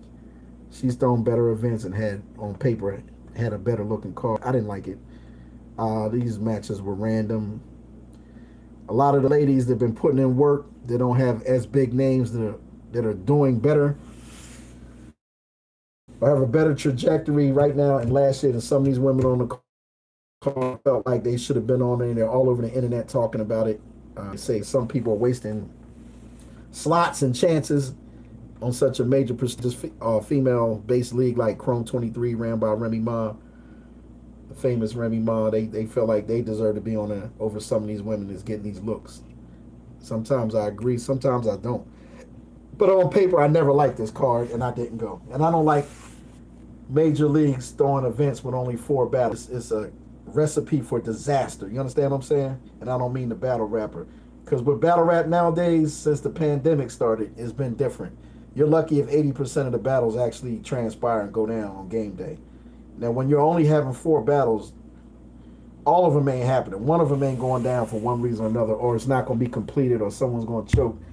and more than likely 2 of them ain't gonna be good. You're gonna pay all that money, and you're only gonna get 2 good battles. If you buy the live stream in between $40 and $70, you're only gonna get 2 battles. You're gonna be pissed from home. You're gonna be more pissed if you jump on some planes round trip, get some hotels, rent a car, and all this shit, and buy an outfit for that day, and you're gonna spend over $1,000 going to these battle rap events if you're from out of town. That's just what it is. You know what I mean? If you want to have a good time and enjoy yourself, maximize your experience, you're spending a G every time you go out of town. A lot of people ain't got that. The people that do got it ain't trying to waste it no more on battle rap if these events don't be great. And it ain't on the league half the time. You're gonna start looking at these flyers and making a conscious decision with your time and money on your weekends, on your nice Saturdays, sometimes Sundays. You know what I mean? And to me, I wasn't going out there for 4 battles, and I know it was going to be a shit show. I knew it. I'm not going to mention names. The situations I know about that a lot of y'all don't know about, I just keep it to myself. I mind my fucking business, but I knew everyone's asking me, you know what I mean, brother Yusuf, you know what I mean, light skin you, like why aren't you going to Chrome 23? You always support all the women's events, and especially Chrome 23 and really Queen of the Ring more than anything. Why would you not go to that one? I'm like, man, it ain't gonna be good, y'all. Something's gonna go wrong, and I'm not wasting my time or money day before Father's Day. I'm not going. I'm going to support. I ain't going to bootleg, no watch party. I'm going to sit at home by myself, spend my $40 and watch that joint and enjoy myself and still report everything that's happening. Let's get into it, man. First battle. First Lady Flames versus Caution. Caution, Virginia. First Lady Flames, Virginia. You can draw a lot of parallels between Flames, Virginia. You can draw a lot of parallels between both of them, but they're not the same person, the same rapper. But quickly, Caution came on the scene and kicked the damn door in 2021, 2022. Damn near won the $25,000 tournament in Chrome 23 Remy Ma's league. Did win Rookie of the Year and was a candidate for Wody and wasn't high in the voting. I don't have to say much more about that. A lot of people think that Caution in this year has lost 4 battles in a row. That's conjecture. That's a matter of opinion. I don't know. I'm not one to say. But I'll tell you this. All 4 battles y'all say she lost, some of y'all say she lost, I bet you all of them was debatable. I bet you all of them, she gave it her all and she gave a great performance. The thing is, I'm going to say this about Caution. Her strength of schedule's through the roof. Look at who she's battling all the fucking time. God damn. God damn, C3 in the championship for $25,000. Legendary QB on RBE. QB Black Diamond. Then she got her own homegirl from the Lady Bricks, Raw Image, who's a beast. The Scheme Queen. Like, she ain't no pushover. Like, she's a rise like Caution's on a rise. They rising together. Then she got, and these battles is right behind each other. Then she got turned right back around and bet for Remy again. Remy love her, man. You know what I mean? Against First Lady Flames, who a beast within herself. Got a bunch of upsets under her belt. Anyway, good battle, man. I gotta watch it again. I only watched it live that one time, pay-per-view. I gotta watch it again. I don't have a winner or loser. I just thought it was a solid battle. I knew right then I might be wrong about the totality of this card. At least in the beginning, that was a good, solid matchup. We got great performances from both of them. It was good. It wasn't long and drawn out. They were average size rounds. They weren't short. They weren't long. They gave us a good, nice, quick battle. We got what we wanted one way or another. You know what I mean? Good battle. Give that battle a B-. Next battle. Chirac, Tony Blanco. They call it a grudge because they've both experienced the same battle rapper as their lover. Presently, Chirac now, in the past, Tony. Tony ain't got no ties with him, but they still friends. We saw during the battle, even if they ain't more than friends, Tony know a lot of shit about Chirac's personal business, and she ain't supposed to know. Say that much. At least in allegedly.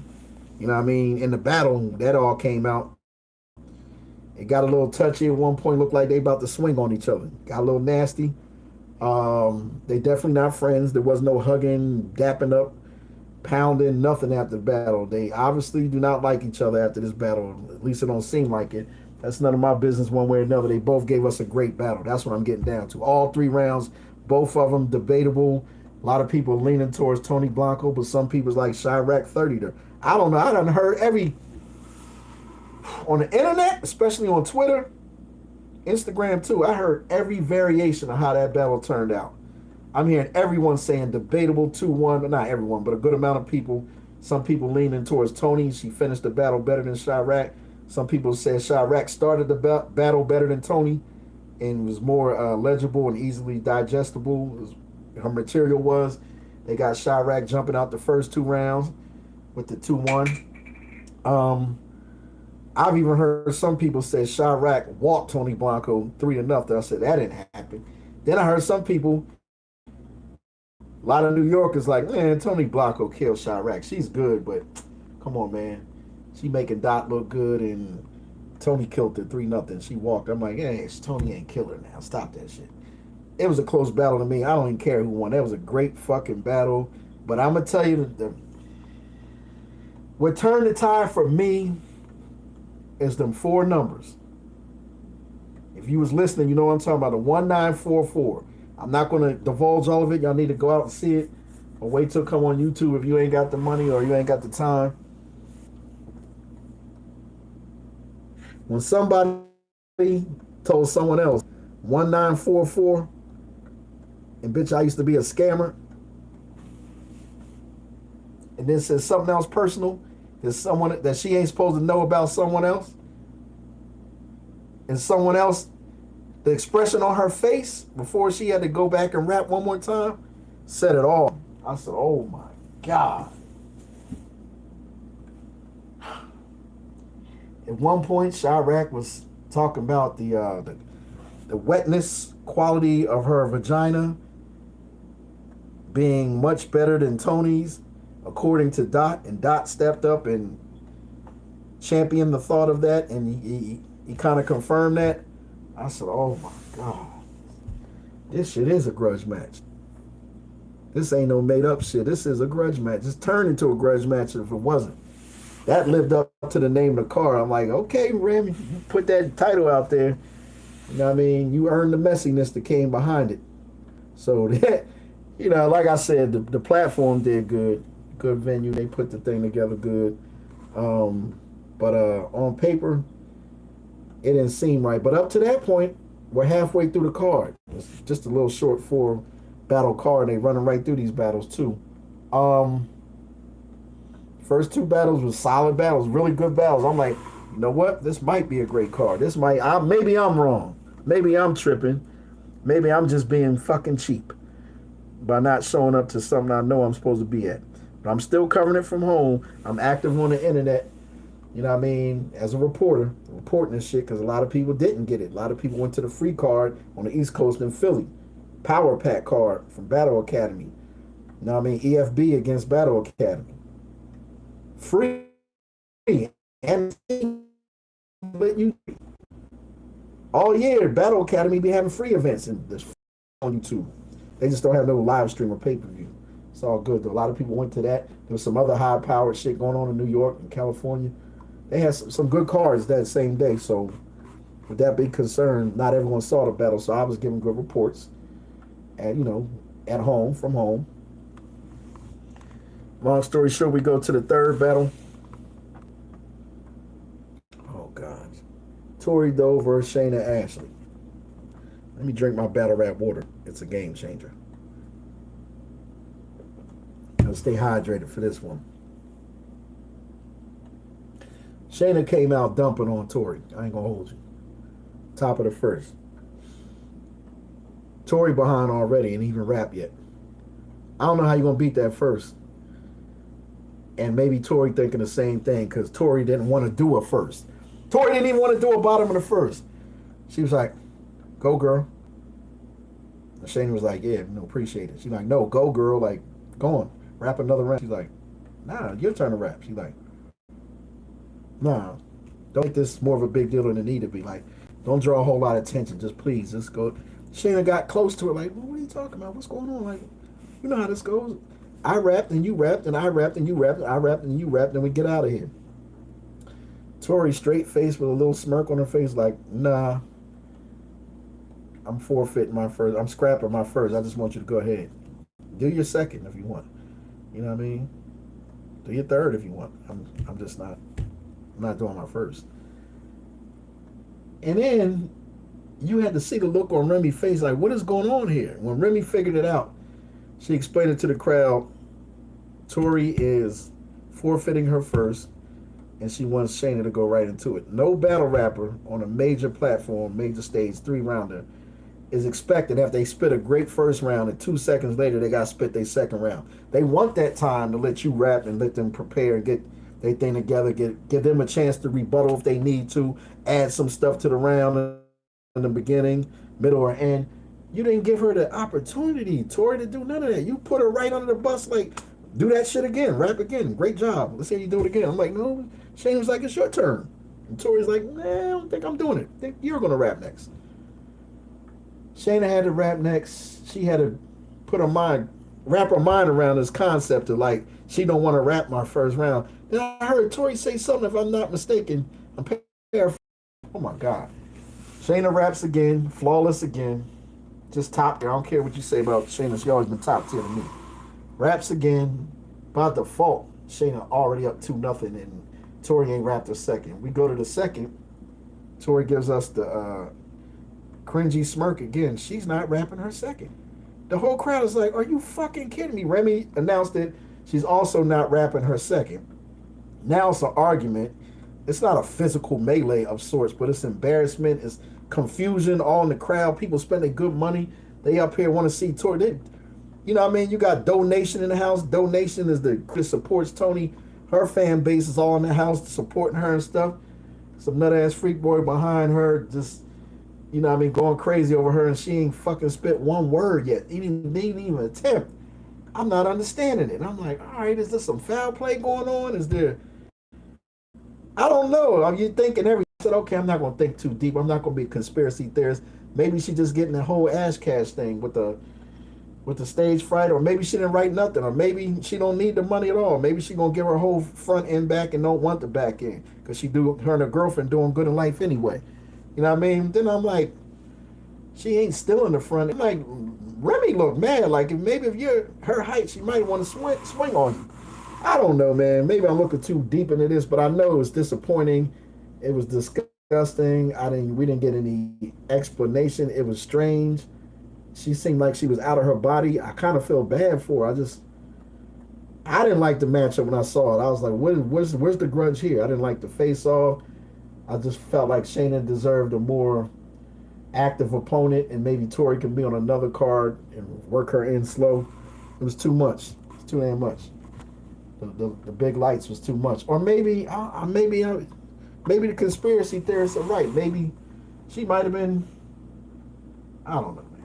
It might be some foul play, man. It was, the whole demeanor and energy was strange. Like, she didn't seem upset or nothing. She seemed like she was having a great time, not spending one word for 3 rounds. Fuck me up, fuck the whole crowd up. Shayna ended up not spitting a third. Remy just ended the battle. That was it. So 25% of your card is ruined. There's only 4 battles. You miss one battle. 25% of your expectations, your money, your time, your effort as a fan, as a supporter, as a league owner, you know what I mean, and other rappers, everyone was disappointed, but you shake it off. The show must go on, and the main event's coming up. These two really don't care for each other at all. Before the battle, for the last couple years, you know the whole rundown. You saw the face-off. 40 smoked Yoshi in the face-off, if that's even a contest. 40 didn't say much that wasn't true. Yoshi had to accept it. 40 gave her truth in the face-off, but the face-off has a lot to do with the battle, but come game day, it don't matter if you don't perform. It's time to rap from both of them. We just want to hear them rap. God damn, Yoshi goes first, flawless round, smooth. I feel bad that I wasn't in her corner. I'm Team Yoshi G all day. But I'm watching from home. I'm cheering. You know I love 42. 40 is my friend. I want her to see her do great. I want Yoshi to do great. But, you know, I ain't gonna hold no stones. I'm biased when it comes to Yoshi. I want to see her fucking win. I've been there with her since the beginning. Before y'all knew she was famous or semi-famous. I want to see Yoshi win, and I want to see 40 do great. If 40 win, I'm happy with that too, as long as Yoshi did great. Love both of them as people. Yoshi goes first. Round was great. Beatable round, maybe. Still a great round. She completed her objective top of the first.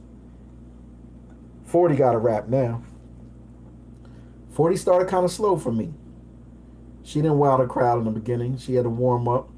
At this point, I'm still thinking, yeah, Yoshi gonna get this first round. She gonna be ahead. All she gotta do is finish clean, and she can get a debatable at the worst. Probably gonna beat 40 tonight. She gonna beat 40 tonight.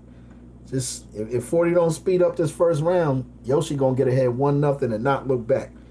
Even if she don't win, she ain't gonna get beat. She ain't getting 30, none of that shit that 40 was talking. That's how I'm looking at it. Then 40 started to heat up. Then I'm like, oh shit. Then 40, no haymakers at this point. The middle of 40's bottom of the first. Then she started getting clever with the wordplay. I said, oh shit, she walking her the fuck down. Then she drop a haymaker. I'm like, oh, 40 about to, her veteran ass about to steal this round back from Yoshi. I was like, oh shit, Yoshi G. 40 on your fucking tail right now. Man, 40, the round seemed like it was a little bit longer. It was getting dark for Yoshi. I was like, oh, fuck. 40, the fans was going crazy. 40 was dropped. Oh. Yoshi was smoother, cleaner in the first round and entertaining. Got through it smooth, but 40 was just like, I don't give a fuck. I'm going to do this at my pace. And when I warm up, I'm going to start dumping. The shit that 40 hit was hitting harder. I was like, God damn. You see why she a legend. She ain't perfect. She ain't always clean. She ain't always prepared the way she's supposed to throughout her career. But when she ready to rap, it can get dark for motherfuckers. Men, women, top tiers, mid tiers, up and comers, washed up legend. It don't matter who. When she on 100% game, oh man, she could be like one of the greatest female rappers ever, battle rappers or rappers. She's very talented, very intelligent, great pen. She's a superstar. But, you know, the thing on her is consistency, but I didn't know where she was going because it didn't start fast enough for me. I'm looking like, yo, Yoshi didn't smoke her in the first round, but she did enough, you know what I mean, to get ahead. But then, now it's debatable as fuck because 40 started slow but ended stronger than Yoshi. Now, how do you weigh that? I'm like, man, that's first round debatable to me. A lot of people gave it to 40. Some people said Yoshi still won because 40 started too slow. However you have it, great first round from both of them. Now I'm looking like this card might be all right. Forget the last battle. This card is strong for the most part. Yeah. Way to go, Remy. Good card. Only 4 battles, but it's turning out good. Second comes top of the second. Yoshi rapping her ass off again. Not everyone's following what she's saying, but she's delivering. She's doing what she's supposed to do, doing her numbers. You know what I mean? Good second round by Yoshi. Maybe not as good as the first, but still good. Consistent. Her body of work over 2 rounds was nice. You know what I mean? Beatable? Maybe. For 40 bars, yeah. It's beatable, but right now, going to the bottom of the second, it looked like Yoshi got the fucking momentum, and everyone's got to admit that. Even Team 40. She got the momentum before 40 was rapping in the second. Before 40 did her bottom second. 40's bottom in the second. Oh, in between that round while Yoshi was rapping, while Yoshi was performing her top of the second, 40 was doing something on her phone. I assume reading for the next round, getting prepared, which is not professional, but like 40 said, ain't no rules in this shit. Y'all want me to choke and fuck up, and you want me to have some successful rounds. Well, I'm doing what I feel like I need to do. Fuck y'all. This is what I do. You don't like it, shouldn't have spent your money type shit. But we here, this is what I'm doing. I respect, and Yoshi was getting sidetracked by that shit. That's what's pissed me off. Yoshi's like, look at her. She's reading from her. Don't worry about all that. Just rap. Just do your part. Let the fans decide the rest. But I mean, Yoshi, it it visibly affected her. She wanted the attention. She wanted 40 to know I'm killing you, 40. I want you to see this. 40's like, man, I ain't paying you no fucking mind. I don't like you. I'm not paying you no mind. I'm doing what the fuck I want to do. This is my stage as far as I'm concerned. You still up and coming, even though they rate you higher than me now. And I'm a legend. I'm gonna do the shit the fuck the way I want. You know what I mean? In my contract, I'm not breaking nothing so far. You know what I mean? So fuck you. This is what we doing. Team 40's in the house. Fuck Yoshi G. I'm gonna do what I want. That affected Yoshi, but Yoshi kept rapping through it. She was clean. Like I said, 2 rounds. Now 40 gotta go. 40 had a stumble in the second round. 40 also had some great material in the second round. But to me and a lot of people, 40's second round just wasn't as clean and smooth as Yoshi's, even if she said better shit in certain pockets. So this is very debatable now after 2 rounds. Everyone got it a different way. Team 40 is like, fuck Yoshi G. She getting walked right now. And the people that were watching that were had no dog in the race, like, yo, this shit debatable one way or another. It looked like a 1-1. You know what I mean? Or both rounds was close one way or another. I don't know how to call it.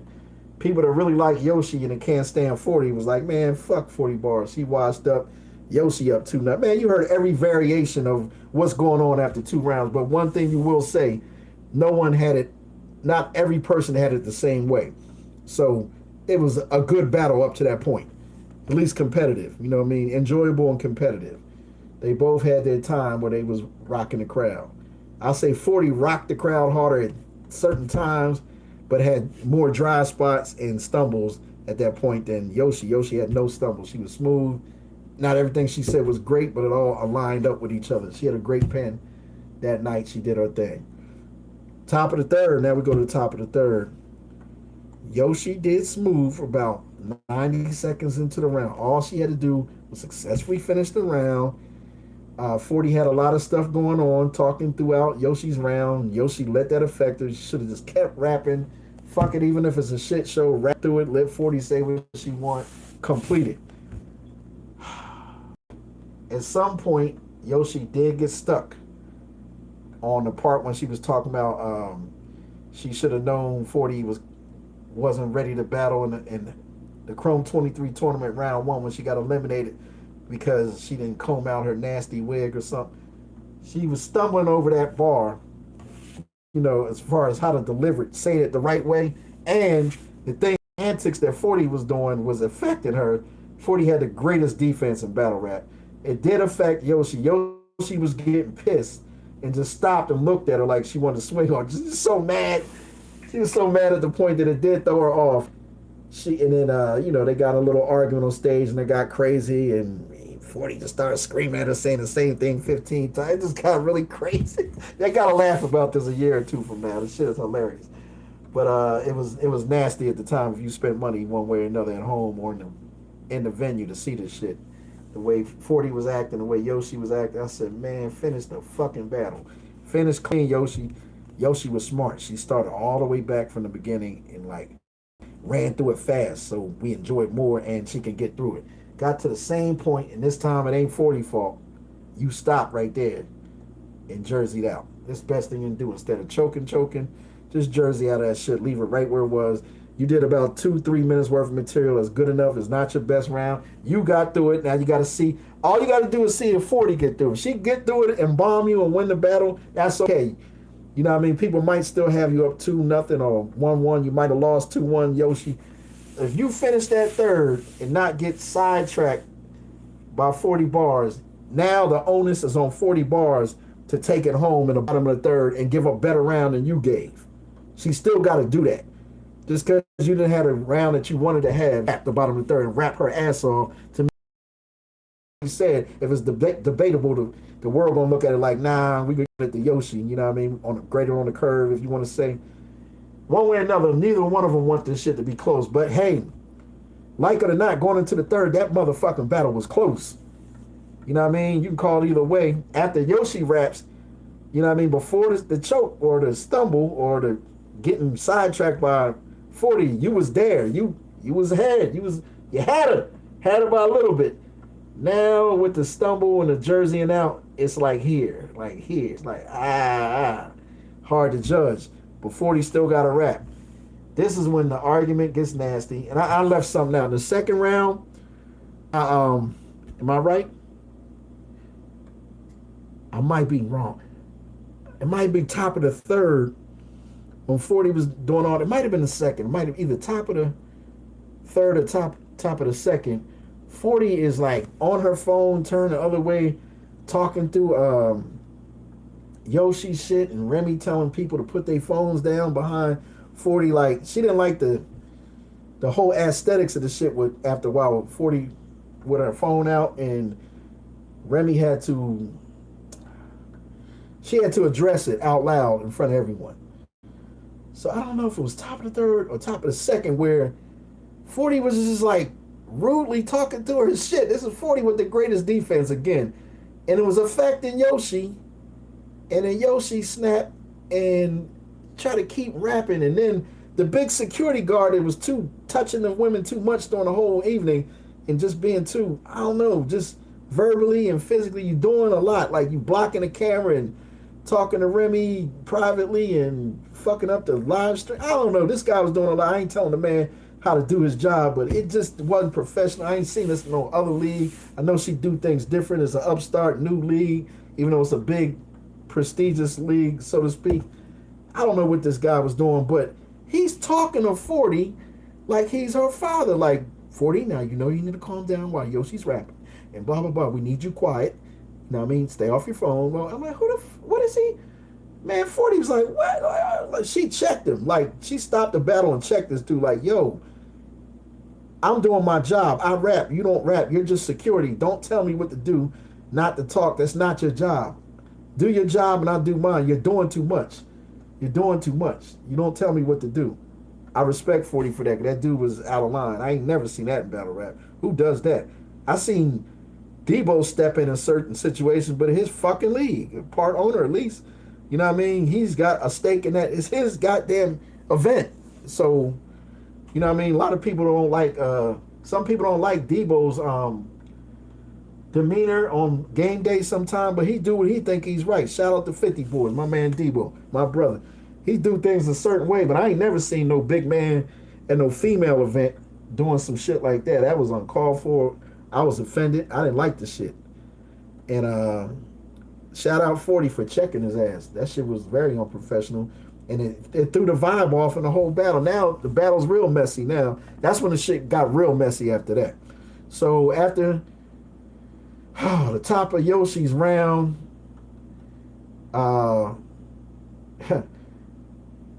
now 40 approaches Yoshi, gets all in her court, like in her space, like, Yoshi, just chill, just rap, just finish it. She's like, I'm done. Don't talk to me. Like, I'm done, 40. I did my 3 rounds. I did my part. Now you rap. And then 40 was like, I don't understand, blah, blah, blah. 40 was still talking, but not rapping. Again, great defense. All Yoshi got to do is, if I was there, I'd turn her my way, talk in her ear, you know what I mean, and just tell her basically, don't pay 40 no mind. It's on her to rap now. You know what I mean? You did your part. You did enough. You know, you're not going to do nothing crazy. Just shut the fuck up and let her rap, because it's her time to rap. Give her the same respect that she should have gave you, even if she didn't give you. Be professional. Let her finish. I don't care how upset you are. You gave 2.5, 3 good rounds. You did all you could on your part. You did your job. You satisfied the contract. Let this woman rap the bottom of the third. But no. She's evil. She's mean. You're the meanest person I met. He takes a little water bottle and gives a little weak ass second grade throw at a water bottle. Misses 40 on purpose, but the thing wasn't totally enclosed, so it hit some people behind 40. At this point, Remy's pissed. Everyone's embarrassed. She said, I want to fight you. I was like, what?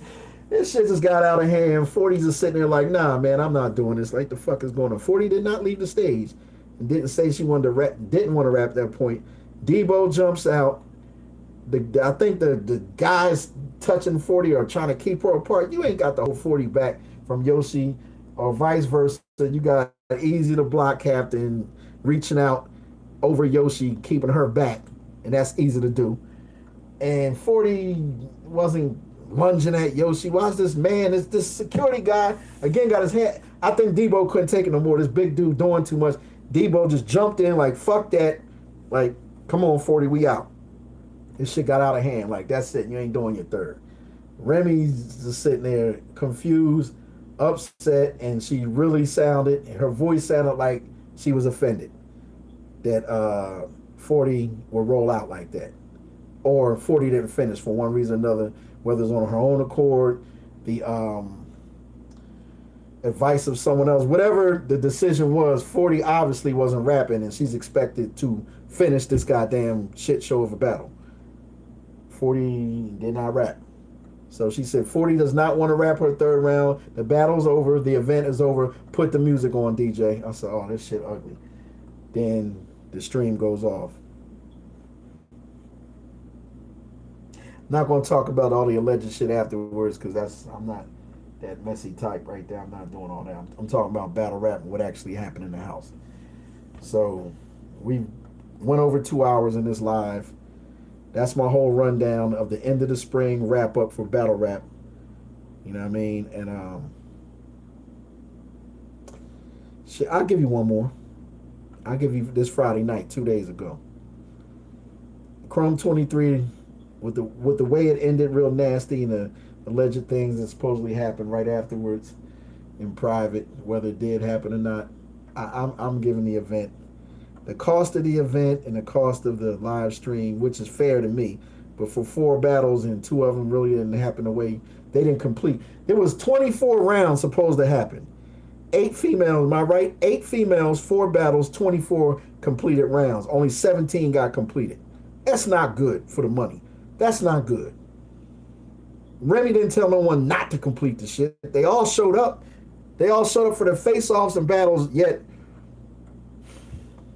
69, usually a nice number. People like the number 69 for certain reasons. That's 69% of the rounds that got completed out of a potential 24 that it were contracted to be completed, under contract to complete. 24 complete rounds were supposed to happen for that amount of money and time people spent on that event the day before Father's Day. Nah, I'm being extra, but only 17 happened. I'm good at math. It's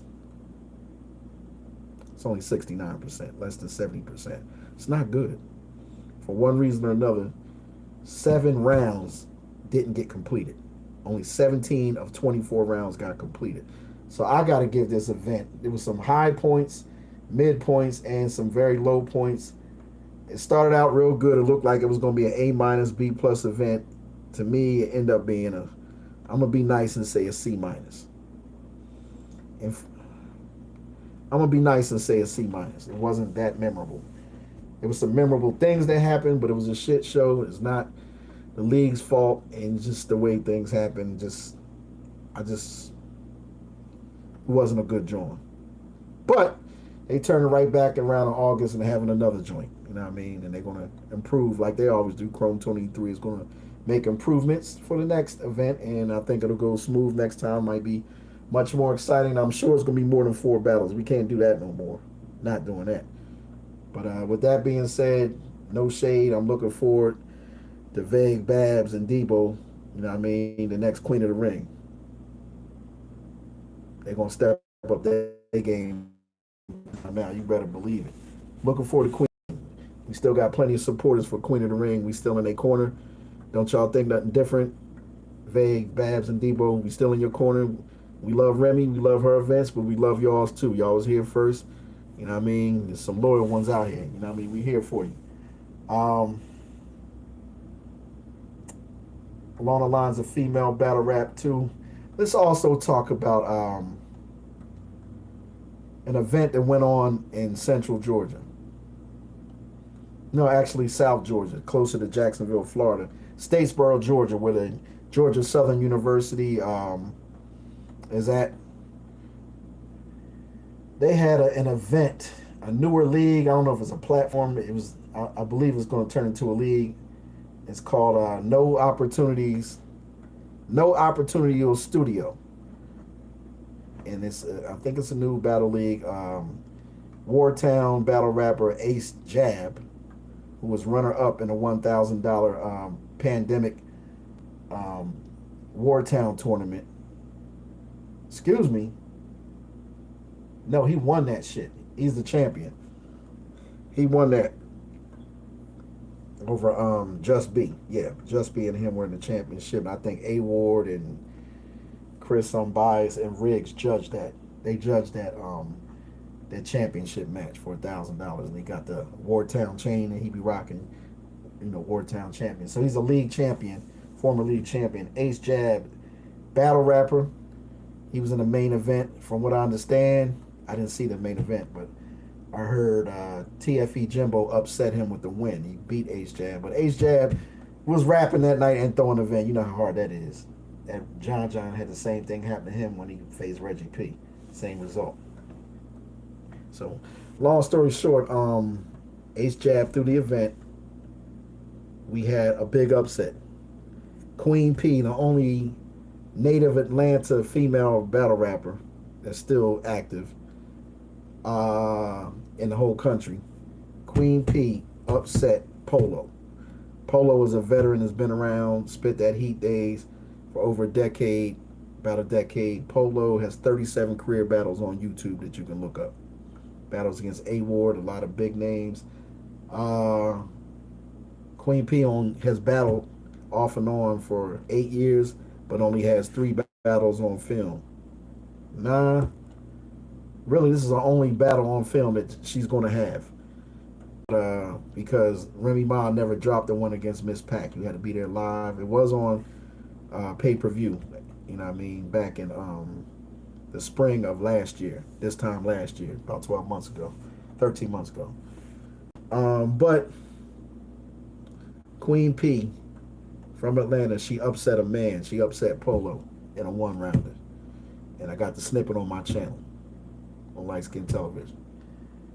Also, you had Holly on Demand, who's been under a losing streak lately and had back-to-back matches in Grand Battle League on a Friday night and turned around on a Saturday.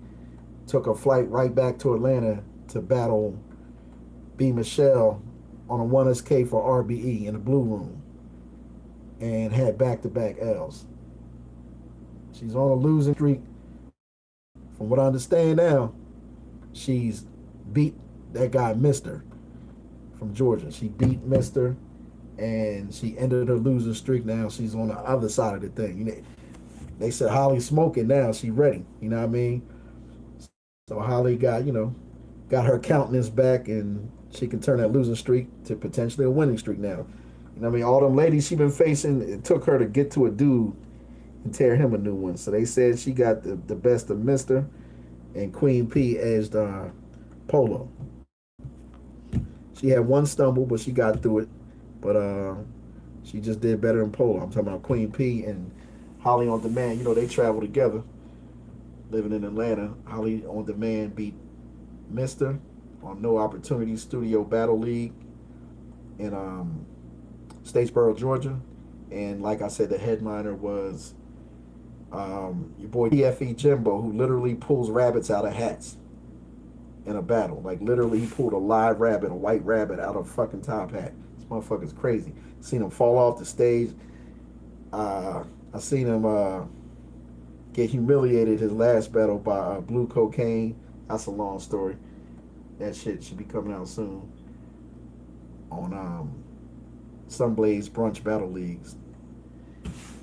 So yeah, TFE Jimbo upset, from what I understand, Ace Jab. A big upset. He beat the league owner. And that concludes, the last 2 weekends, of what I know to be true, what I've seen with my own eyes. So that's my recap, man. I don't blog much. When I do, I'm long-winded and I'm very detailed, I'll fucking talk to you, I'm about to fall asleep. But that's my live Light Skin Television, end of the spring, wrap-up / update. It's going down. If you like to hit me up in the chat and donate, that's fine, on the super chat. I believe it's up. I can't physically see it because I got my camera to the side. But if you want to donate via Cash App and I get 100% of the proceeds, It's Light Skin TV. It's not Light Skin Television. There's too many words in the Cash App ID. So it's Light Skin TV 70, the year I was born. I'll be 53 this year. You know what I mean? I'm an elderly cat. Old school hip hopper. You know what I mean? I do it all. But yeah, LIGHTSKIN TV 1970. Light Skin TV 1970. I believe that's it. So that's it for that. You know what I mean? Stay in tune. I'm always on the spot. I'm always on point. Always reporting. Always in the field. And you know what I mean? In the trenches, so to speak. Shout out Easy the Block Captain and everything he doing with his trenches card. You know what I mean? Which was hard too. I could get into that. I bought the, you know what I mean, pay-per-view for that, but it'll be a 3-hour blog. You know, I think y'all got enough. I probably chopped this up into 5 different blogs, but I appreciate y'all sticking around and your attentiveness and, you know, supporting me, man. But I'm gonna be doing a lot more, you know what I mean, this summer, the rest of this year. So stay in tune. And look out for my, you know what I mean, battle rap music radio show. You know what I mean? It's been monthly, but I'm gonna try to get it to bi-weekly. You know what I mean? But I got one coming out this week coming up. You know what I mean? I'll keep y'all in tune. It's going to be live, and the audio portion is going to be recorded and crisp and clear and clean. And I send it to other DJs and college radio shows, hip-hop radio shows across the country in different countries. So the battle rappers' music will get played, and I'll be cutting and scratching and blending. You know what I mean? A true radio show. You know what I mean? That's what you're going to get. It's going to be an hour long.